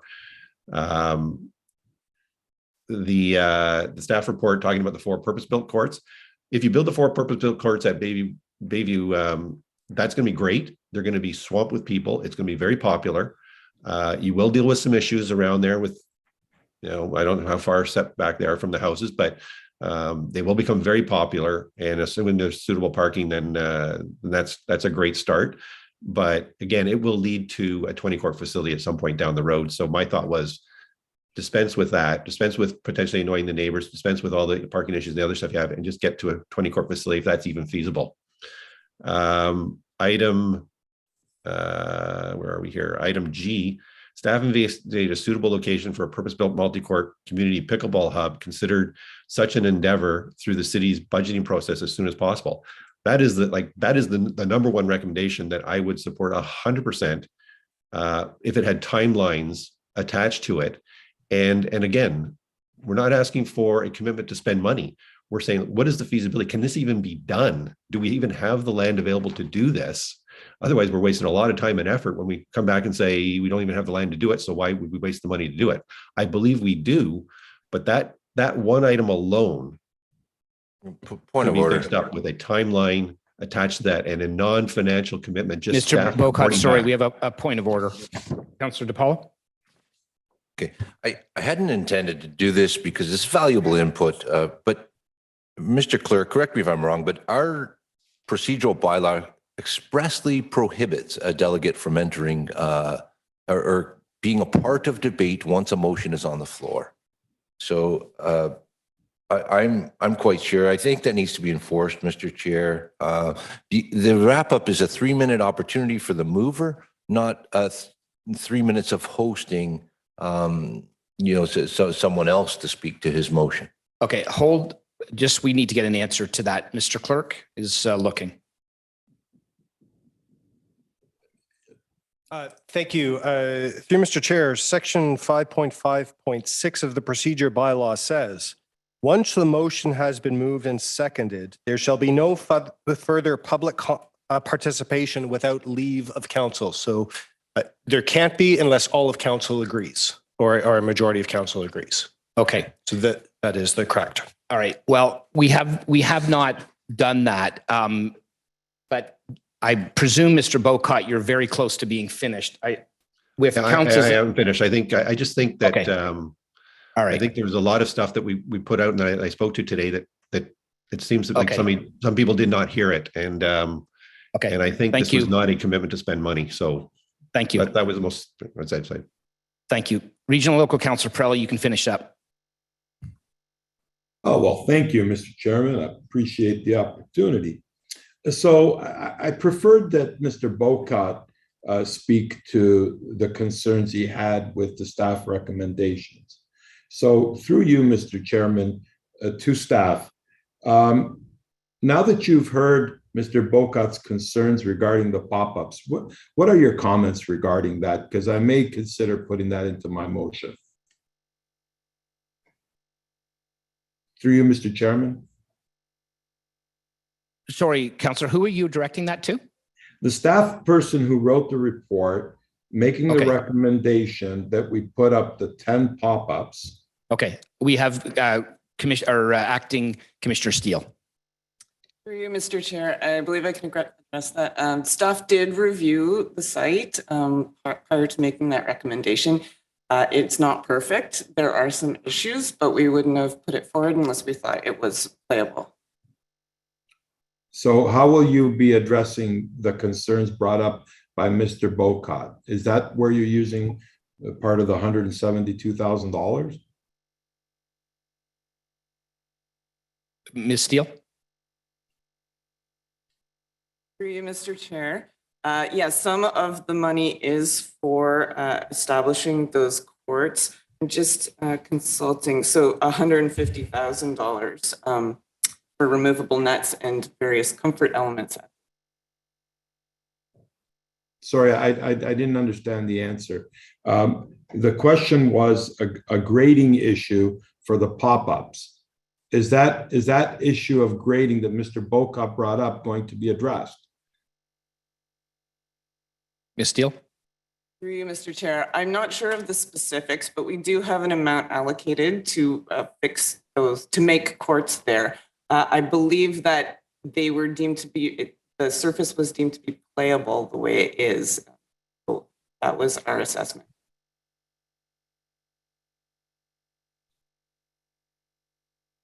Councillor Pirelli? So what is the $172,000 being used for then? Ms. Steele? Through you, Mr. Chair, there is a list on page 9 of the staff report outlining how various components of that money would be used. Right. And it's in the staff report. Yeah, I don't have that in front of me. Can you please share it with the public who may not have read the report? Well, Ms. Steele, is it possible for you to itemize, just read that part or something? Through you, Mr. Chair. Sure. I believe we're focused on the 10 pop-up courts, and $150,000 of that money was for the 10 pop-up courts at Richmond Green. Okay, through you to Mr. Bocott. Mr. Bocott, does that satisfy your concern? Regional Councillor Pirelli, we've just established through a point of order that we're not going to the delegate. Sorry. No, we've established that it needs to be approved by council. So if council wants to object to hearing from Mr. Bocott, please let them speak up now. Okay, that's fine. Council, we need to request whether we're going to go to the delegate here. Mr. Clerk, how do we do that? Thank you. Through Mr. Chair, there's two ways to do it. Since it is leave of council, you could request a motion to authorize it, or you could just ask if there's any objections. Okay, is there an objections from council? Yes, I believe we've had the discussion, Mr. Mayor, and that we should go to. Okay. Is there any other objections? I think we're not getting full consensus on this. Yes, I object. Okay. Do we have more than two objecting?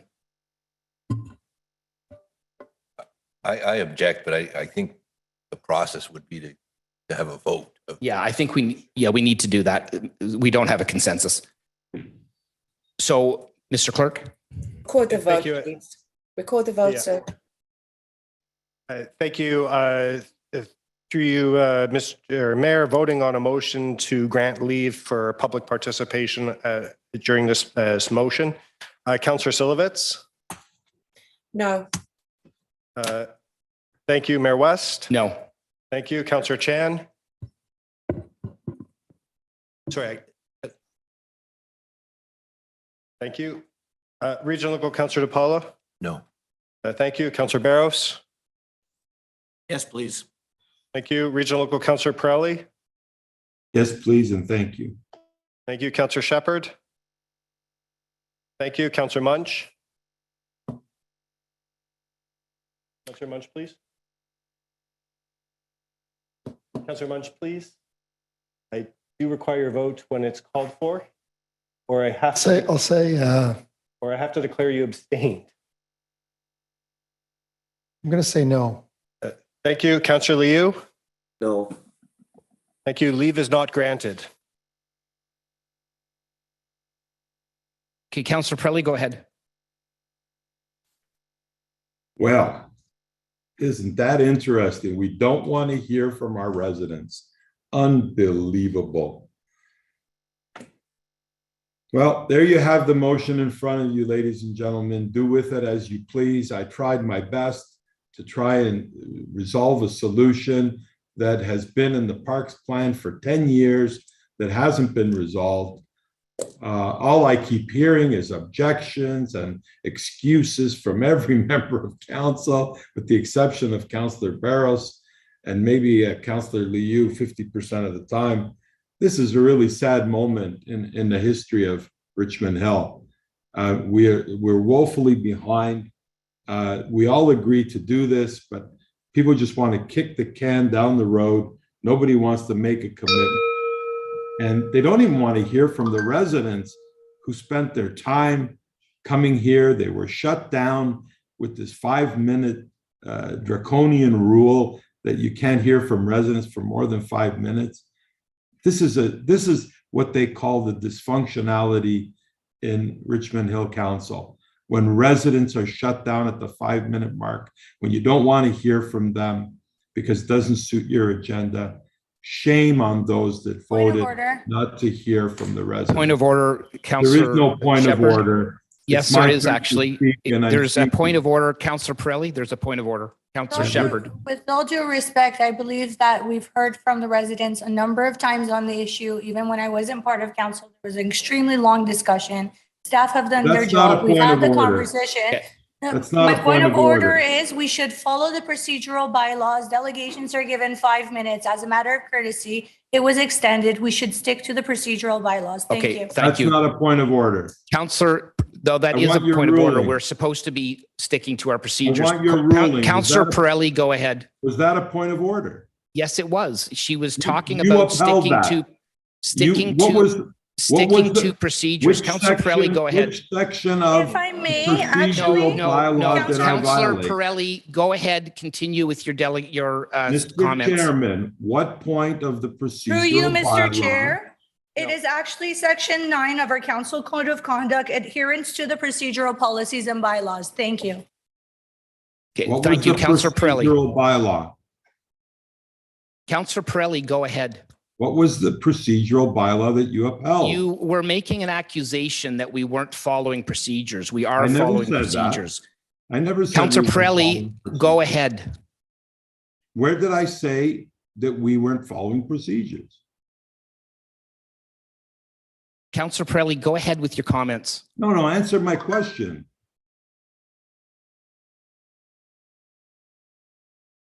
Councillor Pirelli, I thought I heard that you were saying that we were not following procedures and it was shame on us. So go ahead with your I said, comments. I said, what was the procedure that I violated? I was speaking and I said it was shameful that you didn't want to hear from the residents. I never And said that. that is what you're referring to was No, not what I'm referring to. What I Councillor stated. Pirelli, we are in a situation now where you need to finish your comments. Go ahead, please. No, Mr. Chairman, there was a point of order brought up and you made a ruling. I want to hear what that ruling is. The ruling is that we need to stick to our procedures, and we are sticking to our procedures. When I was agree with that. speaking, what the point of order was called, what part of the procedural bylaw did I violate when I was speaking? It was my understanding that you said that we were not listening to a resident, where that resident is, according to our procedures, we weren't supposed to be asking questions of the resident once the motion is on the floor. That is the procedure. That, I believe, is what Councillor Shepherd is mentioning. That is my ruling. Go ahead with the rest of your comments. Okay, let me state, Mr. Chairman, that that wasn't a point of order. I never said that we didn't follow procedure. I said it's shameful that this council chose not to listen to a resident. Never said we didn't follow the procedural bylaw. So I challenge your ruling. Okay, there's a challenge of the chair. Mr. Clerk? Record the vote, please.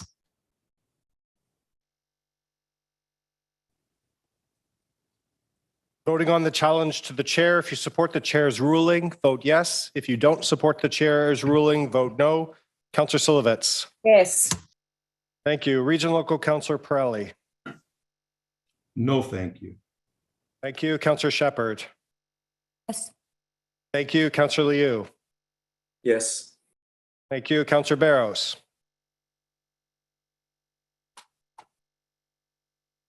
Councillor Barros, please.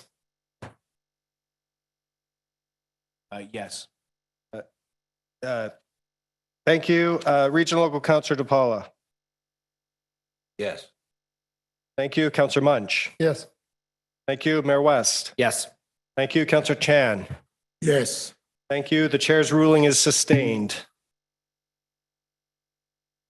Go ahead, Councillor Pirelli. You've got a little bit of time left. Thank you, Mr. Chairman. That is my motion. It's clear that anybody that votes against this clearly doesn't want to advance what's needed. Point of order. Thank you. Okay, point of order, Councillor DePaulo. Mr. Mayor, Councillor Pirelli in his comments is continuing to impugn council. He's impugned council, but we are upholding our procedural bylaw. We're not deviating. We chose not to deviate from our procedural bylaw. We did not choose to not hear from residents.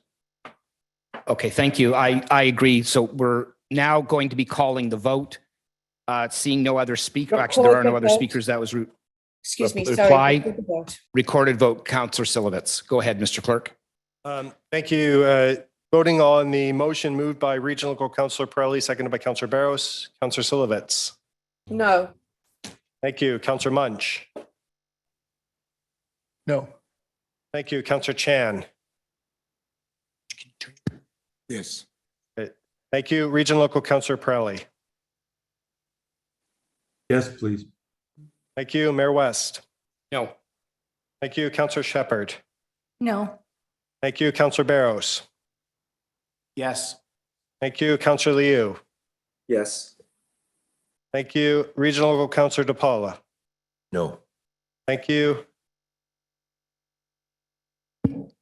That motion fails to carry. Okay, thank you. So Councillor DePaulo, you had said that you would move the staff recommendations. Yes, Mr. Mayor, I will remove recommendations A through G in 13.7 of the staff report.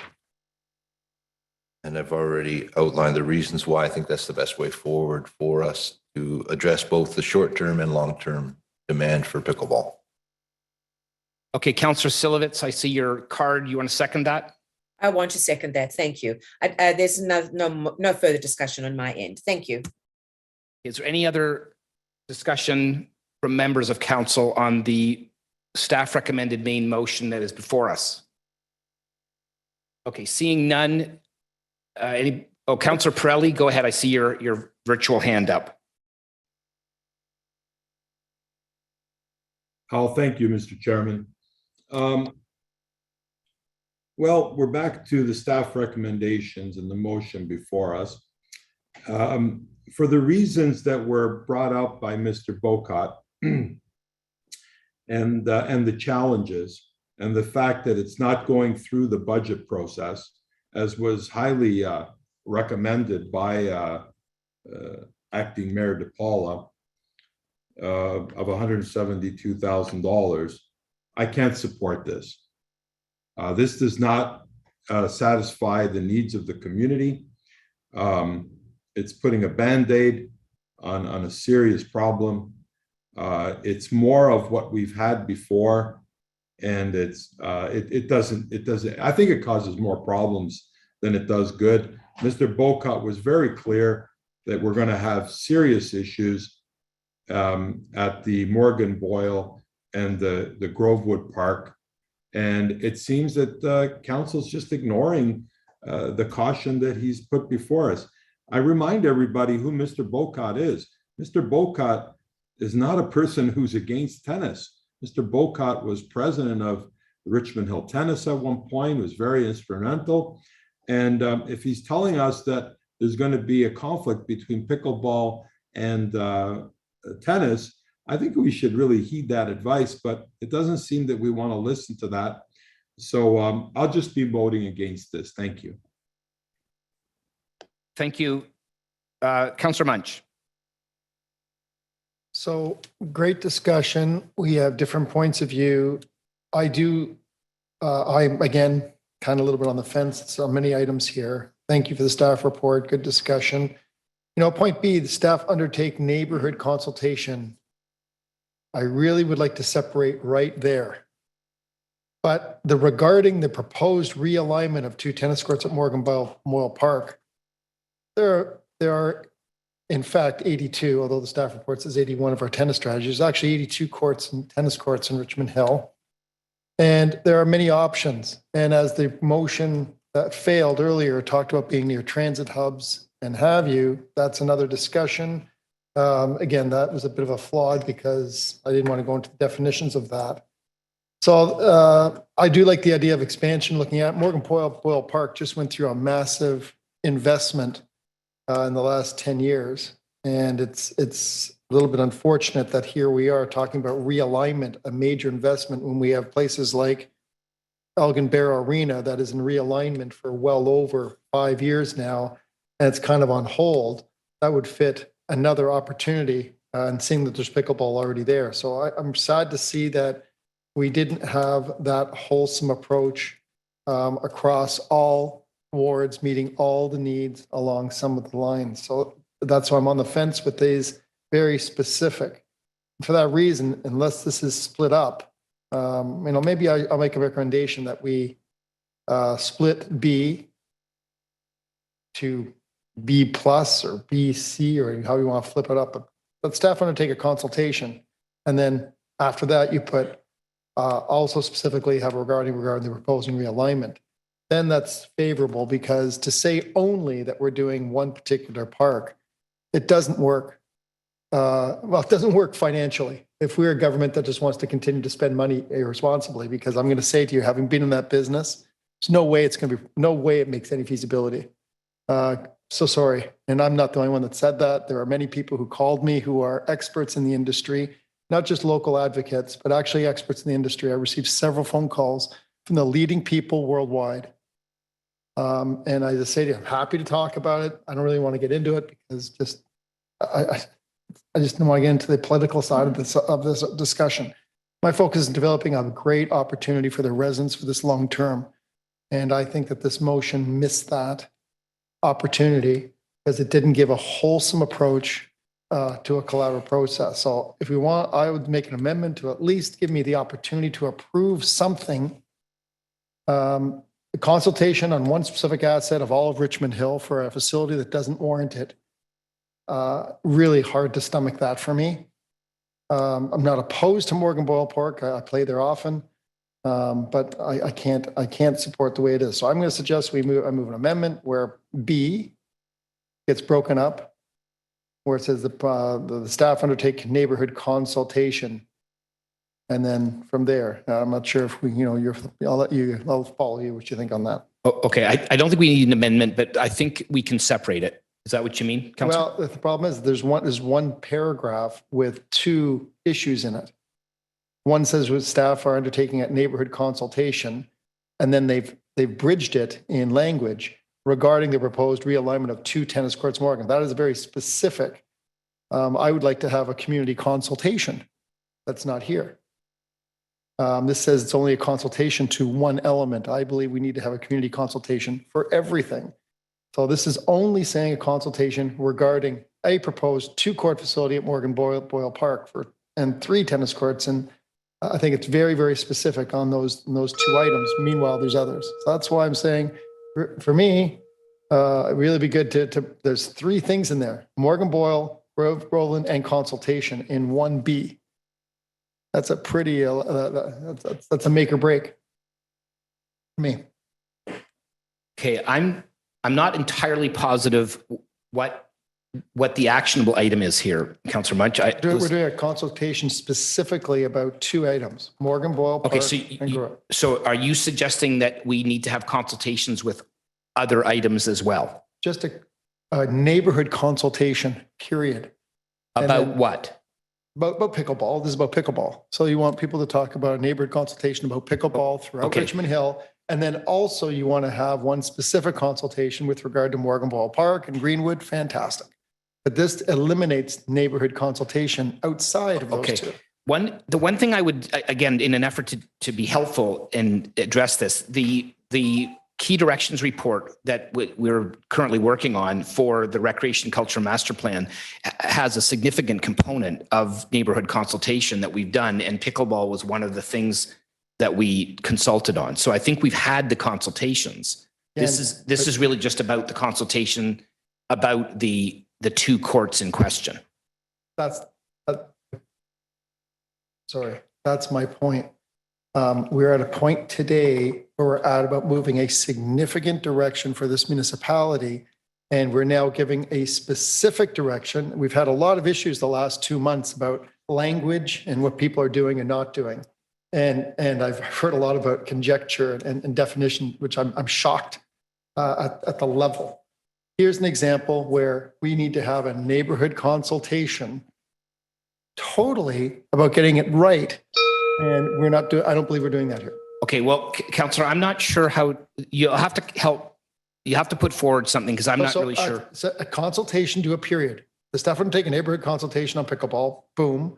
A further consultation on pickleball, boom. And then right after that, regarding, you can say, staff undertake a specific consultation proposed to the others. I'm just saying there's nothing there. I want a community consultation, and we're missing that here. Okay, I'm still not, I'll leave that to Mr. Clerk, who's very good at these things. I'm just not, I understand what you're saying, Councillor, but I'm just not sure how we capture that and action it in a amendment of some sort. Mr. Clerk? Thank you. And I do apologize if I didn't understand. My understanding is the councillor's intent here is that there just be broadly consultation in respect to combining tennis and pickleball, as opposed to specific locations. I'm not even going to go that specific, just consultation anyway. It could be tennis. If you want to do that, tennis and pickleball, fair enough. But Richmond Green, we don't have any tennis there. So we have that already in the motions. That's why I'm saying I don't want to restrict in case someone comes with ideas and concepts. There are options. Okay, Mr. Clerk. What about rooftop patios, for example? People want to do in the roofs. That's possible. Hasn't been discussed here. Haven't been thought of. So thank you. Through Mr. Chair. So I think the best way I can say this is Clause B here is directing staff to consult about converting these specific locations. That does not preclude additional consultations necessarily. So like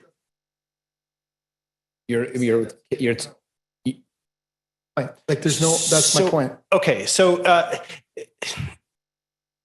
if we don't direct it, it won't happen. We've learned that a lot the last 2 months. If it's not specifically said, you need to go to this corner, not go to the corner. They say, well, you didn't specifically tell me to go to that corner because I didn't know.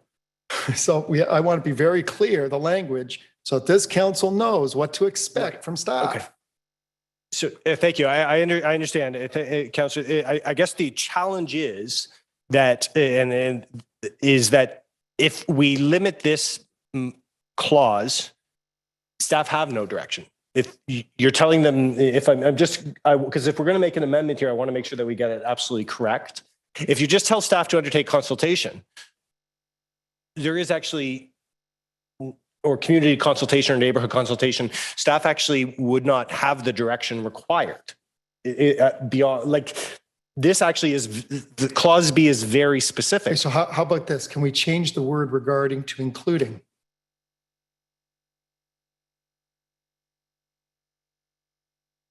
Certainly, if councils wants to, I think that would, if we change the word regarding to including, that gives staff sufficient direction to actually go specifically address these, and also has direction as they continue to develop various things to continue appropriate neighborhood consultations.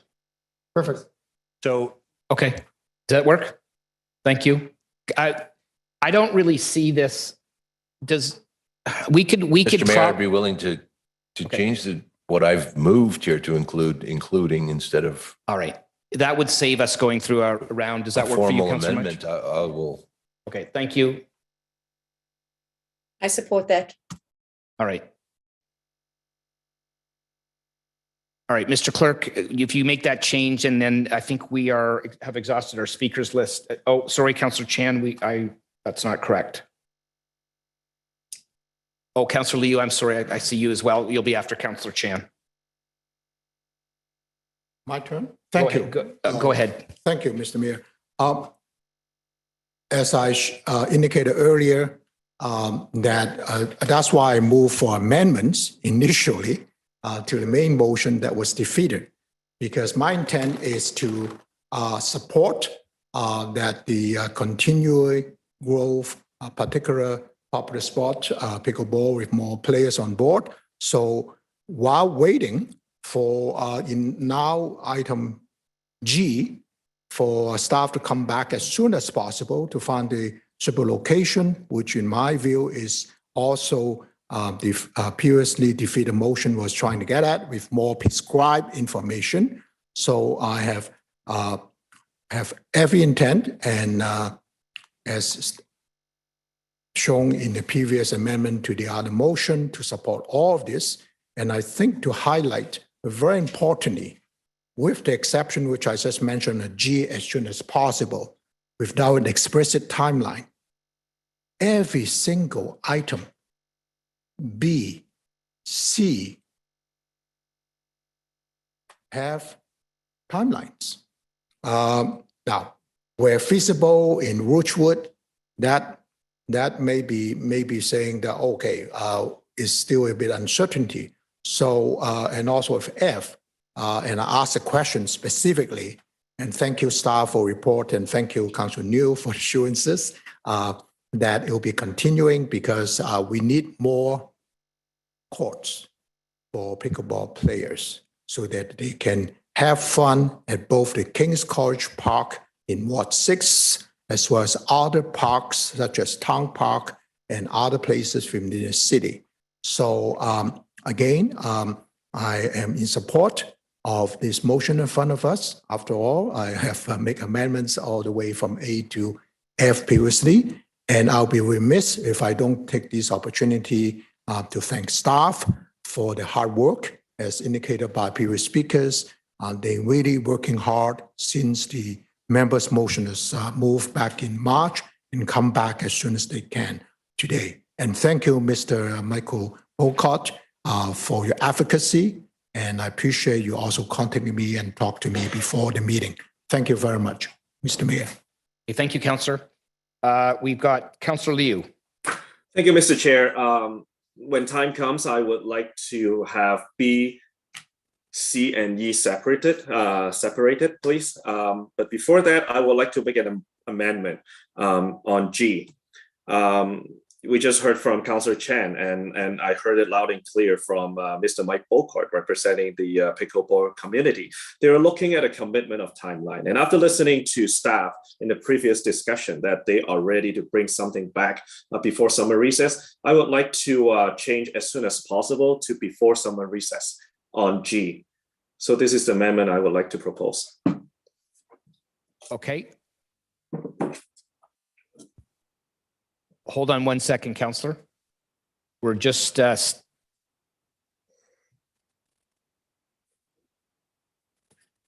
have you got that, Mr. Clerk?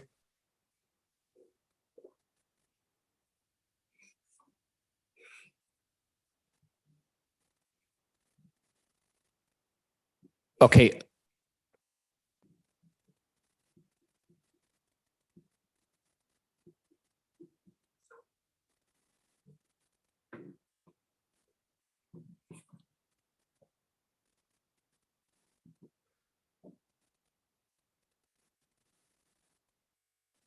Okay, Madam CAO. Mr. Mayor, as mover, that's quite contrary to what I've moved, getting this into the budget process.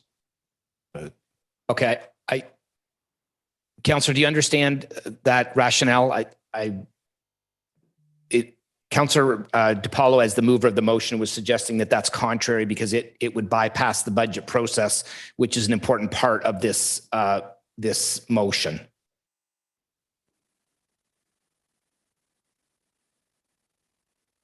Oh, sorry. I think this is this would be contrary as an amendment because it would bypass the budget process, which we specifically said in G that it needs to go through. Point of information. Yeah, okay. A point of information, Councillor Barros. Looking at the motion in front of us, particularly item G, and it speaks to the fact that it should go through the city's budgeting process, which I don't disagree. My misunderstanding is, what are we going to budget? Are we just going to pull a number out of the sky and say, now there's the budget and we're going to work to a project based on the budget? So can someone please explain what I'm reading here when it says such an endeavor through the city's budgeting process? What? Okay, Councillor Liu, hold on. We get that answer. We normally plan something, and then if we agree that yes, that's what we want to do, we go, now we've got to look at the budget. We don't normally look at the budget and then say, well, that's all we have to build it. Okay, I'm confused I as to hear what what the you're motion is saying. Okay, I understand. If I may, we'll ask that to staff to get a fulsome answer. I would interpret this as being that this is the multi-court facility, which isn't going to be necessarily built this year. So we would have the time to bring that, get the estimates, get the cost estimates, and then bring it through the budget process that when we do that. But I'll leave that to staff to give them your interpretation, not mine. Through you, Mr. Mayor, your comments are correct. Staff would typically build a business case based on the undertaking that we take to determine this community pickleball hub. We build a business case and drive that through our capital budget process and bring a recommendation in front of council at the time with all of the other capital considerations that are coming out of this plan and elsewhere. Okay, but the work that leads up to that and folds into that process can start as soon as possible. And That's all correct. the other items in this can happen whenever they can happen as well. That's okay. correct. So Councillor Liu, I'll send it back over to you.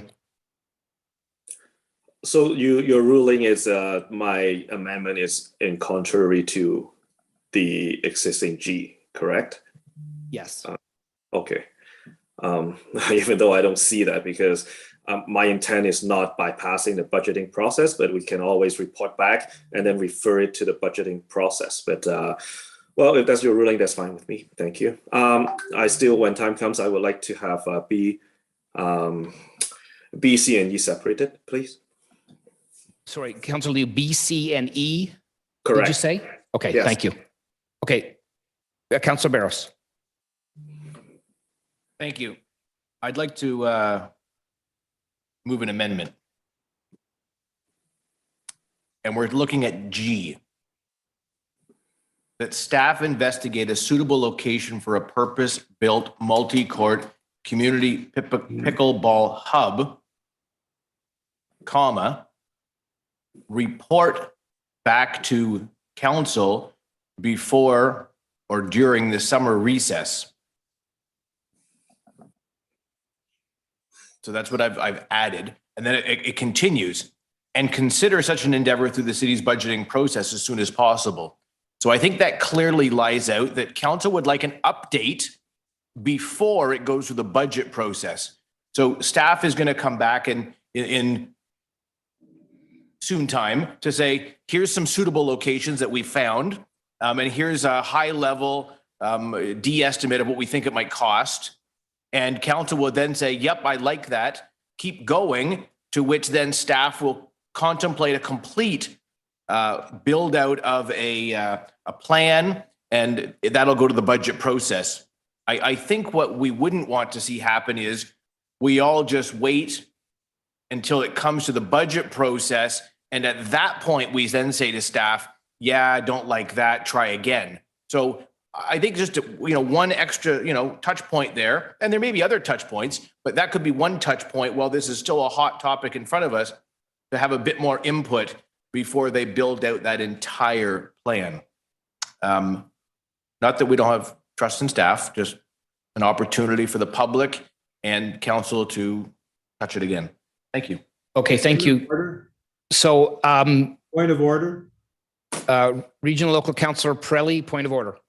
Yes, the amendment suggested by Councillor Barros sounds extremely identical to the motion that I moved earlier that was defeated.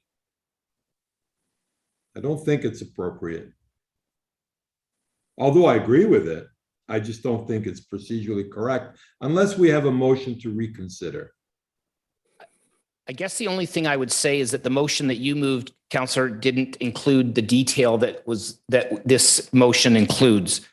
I'll defer to other councillors on this, but I don't actually think that's out of order. Yeah, no, I know. So I would rule that it is an appropriate amendment. Perfect, thank you. What? So my motion's back in. I love it. No, we've got to vote on the motion before us. This is an amendment that Councillor Barros is putting forward. Happy to second that amendment.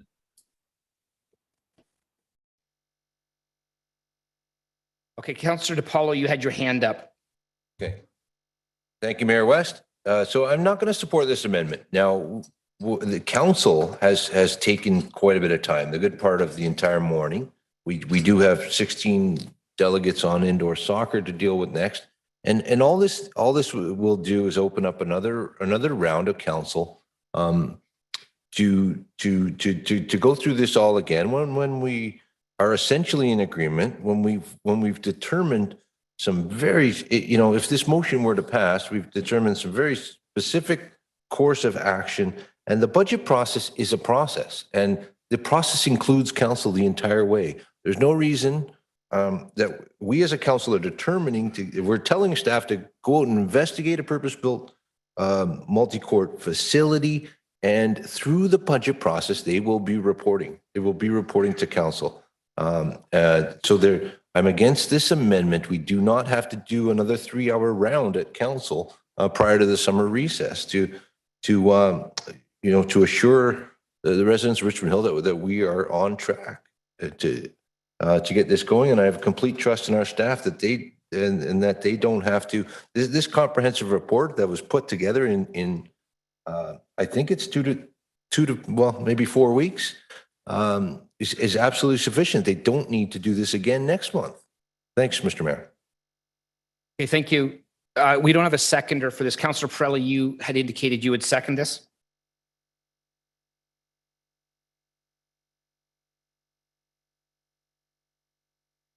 I need a seconder, somebody willing to second this amendment. If you check with the clerk, Mr. Mayor, I second the motion, yes. Okay, go ahead. I already spoke, Mr. Mayor. Oh, okay, great, thank you. Who's next? Anybody else want to speak on the amendment? Councillor Munch. If I may ask for the mover to consider at the first line a pickleball hub, to put a bracket at the end of that to add an S, pickleball hubs, in case the staff come back with more than one option. This is very restrictive to say that there's only going to be a pickleball hub. And I would like that definition to be clear to say that staff investigate a suitable location or locations for a purpose-built multi-purpose community pickleball hubs with an interim report presented to council prior to some recess. So we wanted to give the opportunity to say there's not one location. Here you go, council. We're giving you one location. What if there were 2, 3, or 5, or 18 different options? But now we're saying to staff, no, come back with one. So I don't want to put this as a restrictive measure to try to really get it right, because I'm pretty sure I myself can come up with 6 in my mind of options, just in my limited mind of the knowledge of that end of the sport type. And I don't think it's right that we limit it to 1. So I asked the mover if they would kindly just add an S to give the opportunity for staff to do a wholesome report so that we can actually serve our residents. Okay. I'm okay with an S in brackets. Okay. It's actually my amendment. Okay. Oh, sorry. Go ahead. Are you okay with that? I'm fully in favor of that. And I think that's the spirit of what we all understand. Mhm. The only thing I don't understand is Councillor DePaula's continued reference to the fact that this will go through the budget process. So if you would grant me, please, Mr. Mayor, the opportunity to hear from Mr. DePaula when he believes the first opportunity the staff is going to come back explaining this process before a decision has been made to go into the budget, because that's how I've always seen things work in Richmond Hill, that staff goes off, they do their diligent work, they then put reports together that are put into the budget process. So I think adding this little piece here gives us that opportunity to breathe into it before it actually happens. But perhaps Mr. DePaula is familiar with something that I am not. Okay, it's not your actual turn to speak at the moment, but Councillor DePaula, if you want to quickly address that so we can move on. Well, okay, Councillor Barros as vice chair knows the process quite well. Staff's adequately said how their business case will come forward to the budget process. There's also an opportunity for any member of council to bring an initiative for consideration to the budget process. I'm not sure where his misunderstanding is, that there's no question with this direction from council. This is going to come and be considered. I thank Mr. DePaula for that, and he said exactly what I'm speaking the opposite to. This amendment gives us an opportunity before the business case Councillor Barros, fully hatched. it's not your turn to speak right now. I realize that, allowed but some latitude to you're being gracious. answer the I question. appreciate that graciousness. Okay, thank you. So I want to speak to this business case before it is fully hatched out. We understand that. Thank you. Just so everyone understands. All right. This is what we're looking Councillor at. Munch, are you finished your comments? Okay. Anybody else on the amendment? Okay, seeing none. Anybody want a recorded vote? Okay, seeing none. All those in favor of the amendment?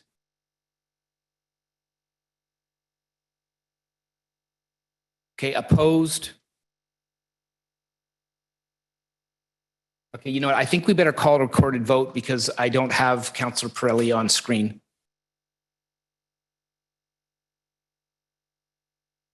Thank you. Through Mr. Mayor, voting on the amendment. Mayor West? No. Thank you. Councillor Barros? Yes. Thank you. Councillor Chan? Yes. Thank you. Councillor Shepherd? No. Thank you. Regional Local Councillor Pirelli? Yes, please. Thank you. Councillor Munch? Yes. Thank you. Councillor Silovitz? No. Thank you. Regional Local Councillor DePaula? No. Thank you. Councillor Liu? Yes. Thank you. That amendment does carry. Okay, thank you. So Councillor, we're back to the main motion at this point. Is there anybody else would like to speak on the main motion as amended? Councillor, Mr. Clerk, if you could put that up on the screen. I'm seeing no hands for the main motion as amended. Councillor DePaulo, you've already spoken in the first round, so this will be a second round. Go ahead. But I was looking for a wrap up. Just okay, I go don't ahead. need the full 3 minutes. That's just, fine. Go ahead. Just in 30 seconds. Mayor, I'd like to speak to the issue. Okay, go ahead, Councillor Pirelli, and Councillor DePaulo, you can go next. I don't want to belabor this, Mr. Mayor. I just wanted some clarification how you'll be calling the vote, because Councillor Liu had asked for some separation. So how will you do each individual letter? I think the way it stands at the moment, Councillor Liu had asked for C. Actually, Mr. Clerk, did you capture that? I want to make sure I get this right. So, thank you, through you, Mr. Mayor. Councillor Liu had asked us to separate out B, C, and E. I'd actually like to suggest, if I might, that if you're going to do that, you actually need to separate out D as well, because E is contingent upon both B, C, and D. So B, C, and D have to pass for E to pass as is. So I'm happy to separate them out, but they have to be all separated out. Okay, well, I'll let you run that process. All right, Councillor Pirelli, is there anything else you'd like to say? Well, this has added a level of complexity now. My full intent, maybe the clerk can help. My full intent is support D, but not support B and C without a full explanation. So if I have to support E in order to get D, is that okay? I mean, or do I need to modify it? And I'd like to support C if I had the assurances that it would actually be suitable, that the money would address the drainage problems. Mr. Clerk? Thank you. Through Mr. Mayor, I think the best way I can describe this is Clause E, which is the funding to do each of the things in B, C, and D. So that's why I said you have to separate them all out, because, for example, if only B was passed of the B, C, and D, E, as it is written, would become sort of moot. It would actually automatically be deemed sort of amended. Because that amount of 172 would have to be adjusted based on the failure of B, C, or D. So if the only way to really do this is actually to vote on A, B, C, and D, and assuming, so if some of those pass, or if all those pass, then E could go as is, because it's merely the funding to do what council would already be approving. If some of those do not pass, then I'm going to be asking for you to give us a minute while we quickly adjust the number in E to reflect the fact that we're not proceeding with items B, C, or D. So that's all I can say at this. The amount in E is completely contingent on what council does with B, C, and D. Okay. May I Regional. continue? Go ahead. Thank you. Mr. Mayor, I'd like to move an amendment for the C.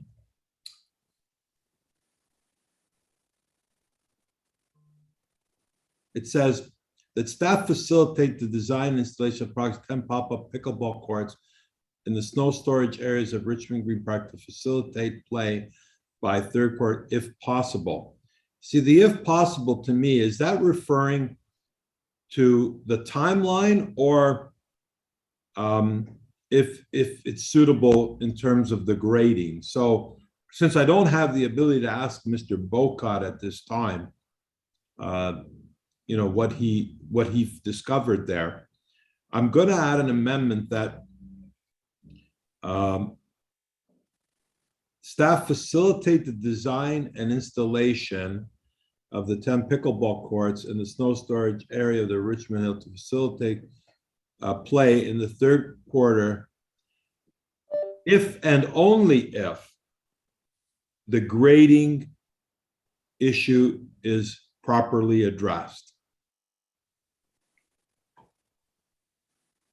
Because what I don't want, Mr. Mayor, is to spend $150,000 on 10 pop-up courts that are not suitable for play. So that's my amendment. Okay, I think maybe if perhaps some clarity from Ms. Steele would be helpful at this time. I would have to assume, and staff has said this already, that you know, they're going to be working to do this, but they certainly, I can't imagine they would be spending money without it being appropriate. And they did say that they you know, believe that it would be appropriate. But Ms. Steele, if you could weigh in here, that might help add some clarity.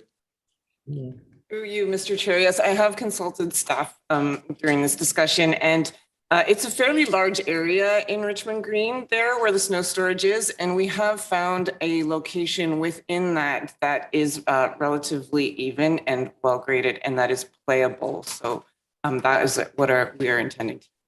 Okay, so it looks like staff has already looked into this and found an assurance that, you know, I think you'd mentioned it won't be the perfect court, but it will be more than playable and adequate. So, Councillor Pirelli, I don't know if that changes your desire to put an amendment in at this time. I wasn't convinced by the answer, Mr. Chairman. Relatively, it does not instill much confidence in me. I would like assurances if we're going to spend that money. Now, if it happens to be that we need to spend, instead of 150,000, we need to spend 180 to get it right, I'd be more inclined to support that. But I certainly don't want to spend 170 and not get it as a level playing surface. Adequate to me, I don't know what Ms. Steele's definition of adequate is, but I can assure you my definition of adequate is a completely level surface, not one that slopes. So I'll stick with my amendment because I don't want to waste taxpayers' money on something that's not suitable. Thank you. Okay, Mr. Clerk, have you captured this? And if so, if we can work on that and get it up on the screen as an amendment?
Through Mr. Mayor, I'm about to share what I believe is the amendment, and I'll just ask Councillor Pirelli to confirm if that meets his intentions.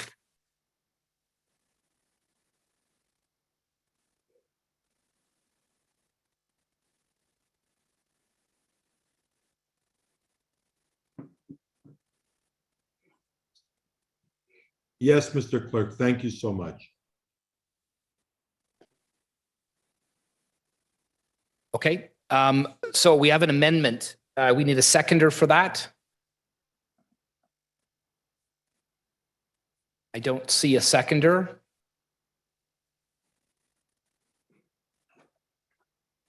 We'll give you a moment to read it, everybody, and then I'm looking for a seconder for the amendment.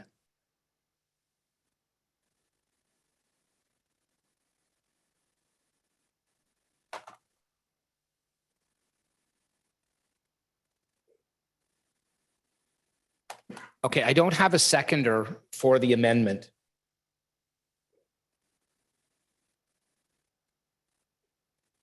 I have a question or information. Question. Doesn't our main motion say that we're giving staff the opportunity to investigate? Like, isn't this complementary and frankly duplicated? Well, I personally think it is, but the question is, do we second this or not? So I don't see a seconder. So Unless there's somebody willing to second this amendment would be lost. Councillor Pirelli, back to you.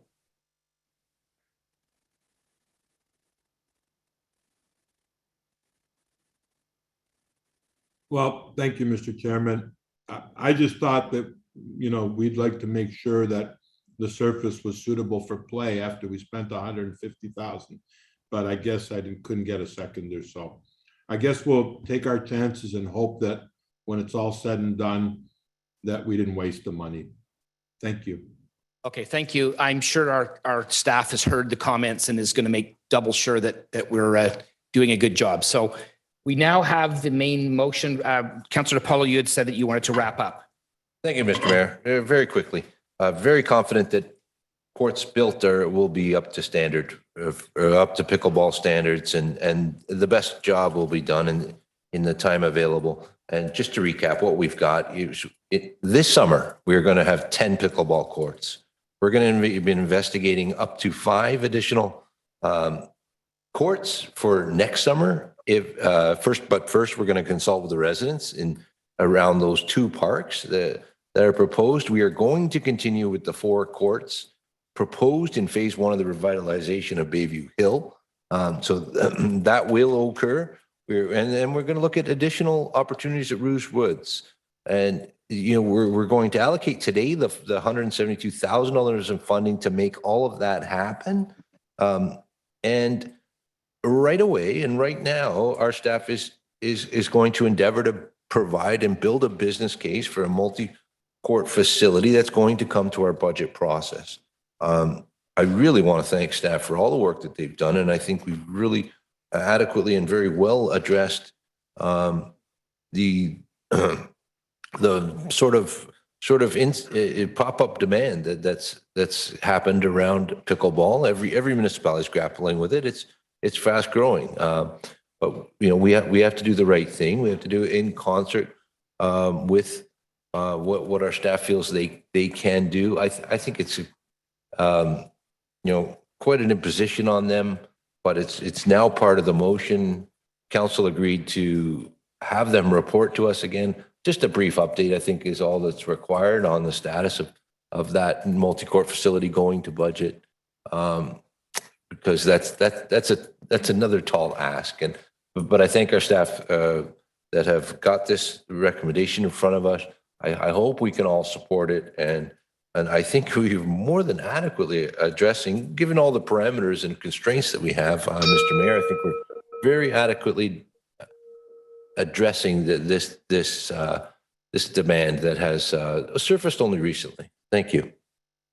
Okay, thank you very much. So we have a request for a recorded vote, and we have a request to separate out some items. So over to you, Mr. I didn't want to interrupt the Deputy Mayor, but I just have a point of information. Okay, that was a wrap up. Okay, but Councillor, he made references. I didn't want to interrupt his references, but I think it's important for our context to get it right. So there's 2 things here. One, he used the term business case. And I really don't even know what that means. I know what a business case is. I've had many businesses. I don't know what a government business case is. I've asked it before. I want to ask it again. And number two, we want to get it right. So let me give an example of a business case. I'd be willing to bet you very few people in this room, I know at least one did. We have an underground, underutilized facility. It's not used at all. It's called the Richmond Hill Library parking garage. Built underground, sitting there, not used. There's an example. I bet you some people aren't even aware of that, who are looking at this. Okay, Councillor. But we want to get it right. So I want to make sure that when I hear the term business case, my expectation is raised because of what I've seen the last 2 months, because I was expecting things of staff that weren't done when it's directed. And here's an example where I hear a deputy mayor talking about a business case and where we're trying to go. And I want to be clear that my expectation is professionalism. Okay. So I'm hoping that we get there. Okay, thank you, Councillor. There are business cases that come forward in the budget, and we see those quite often, and I think that's what they mean. But okay, so if we can go to the vote, Mr. Clerk, go ahead. Thank you. So just to confirm, I had heard that we're only about separating out originally BC and E, but as I indicated, we do separate D. So I'm calling the vote on clauses A, F, and G because I did not hear for them to be separated. So voting on clauses A, F, and G. Put that up on the screen though, Mr. Clerk. Sorry, that would be helpful. Thank you. Point of information. Go ahead, Councillor. Okay, perfect. G as amended. Correct, Mr. Clerk? That's correct. Okay, perfect. Thank you. That was my question. Thank you. Voting on clauses A, F, and G of the main motion as amended, Councillor Silovitz. Yes. Thank you. Councillor Liu. Yes. Thank you. Councillor Munch. Thank you. Councillor Barros. Yes. Thank you. Region Local Councillor DePaula. Yes. Thank you. Councillor Shepherd. Yes. Thank you. Region Local Councillor Pirelli. Thank you for supporting my motion on the second time. Yes. I require a yes or no, Councillor. Yes, you got the yes. Thank you. Councillor Chan. Yes. Thank you. Mayor West. Yes. Thank you. Those clauses carry unanimously. Voting on clause B of the main motion as amended, Councillor Silovitz. Yes. Thank you. Regional Local Councillor DePaula. Yes. Thank you. Councillor Liu. No. Thank you. Councillor Shepherd. Yes. Thank you. Region Local Councillor Pirelli. In solidarity with Councillor Liu. No. Thank you. Councillor Munch. Vote, clause B. B is in Bob. Yes. Neighborhood consultation. Yes. I heard a no. Was that a yes, Councillor? Sorry. Yes. Thank you. Councillor Chan. Yes. Thank you. Councillor Barros. No. Thank you. Mayor West. Yes. Thank you. Clause B does carry. Voting on clause C of the main motion as amended, Councillor Silovitz. Yes. Thank you. Councillor Shepherd. Yes. Thank you. Mayor West. Yes. Thank you. Councillor Chan. Yes. Thank you. Councillor Liu. Yes. Thank you. Councillor Munch. Yes. Thank you. Region Local Councillor Pirelli. With great hopes that they are level and playable. Yes. Thank you. Councillor Barros. Yes. Thank you. Region Local Councillor DePaula. Yes. Clause C carries unanimously. Voting on clause D of the main motion as amended, Councillor Silovitz. Yes. Thank you. Councillor Munch. Yes. Thank you. Region Local Councillor DePaula. Yes. Thank you. Councillor Barros. Yes. Thank you. Region Local Councillor Pirelli. Yes, please, and you're welcome. Thank you. Mayor West. Yes. Thank you. Councillor Chan. Yes. Thank you. Councillor Liu. Yes. Thank you. Councillor Shepherd. Yes. Thank you. Clause D carries unanimously. Voting on clause E of the main motion as amended, Councillor Silovitz.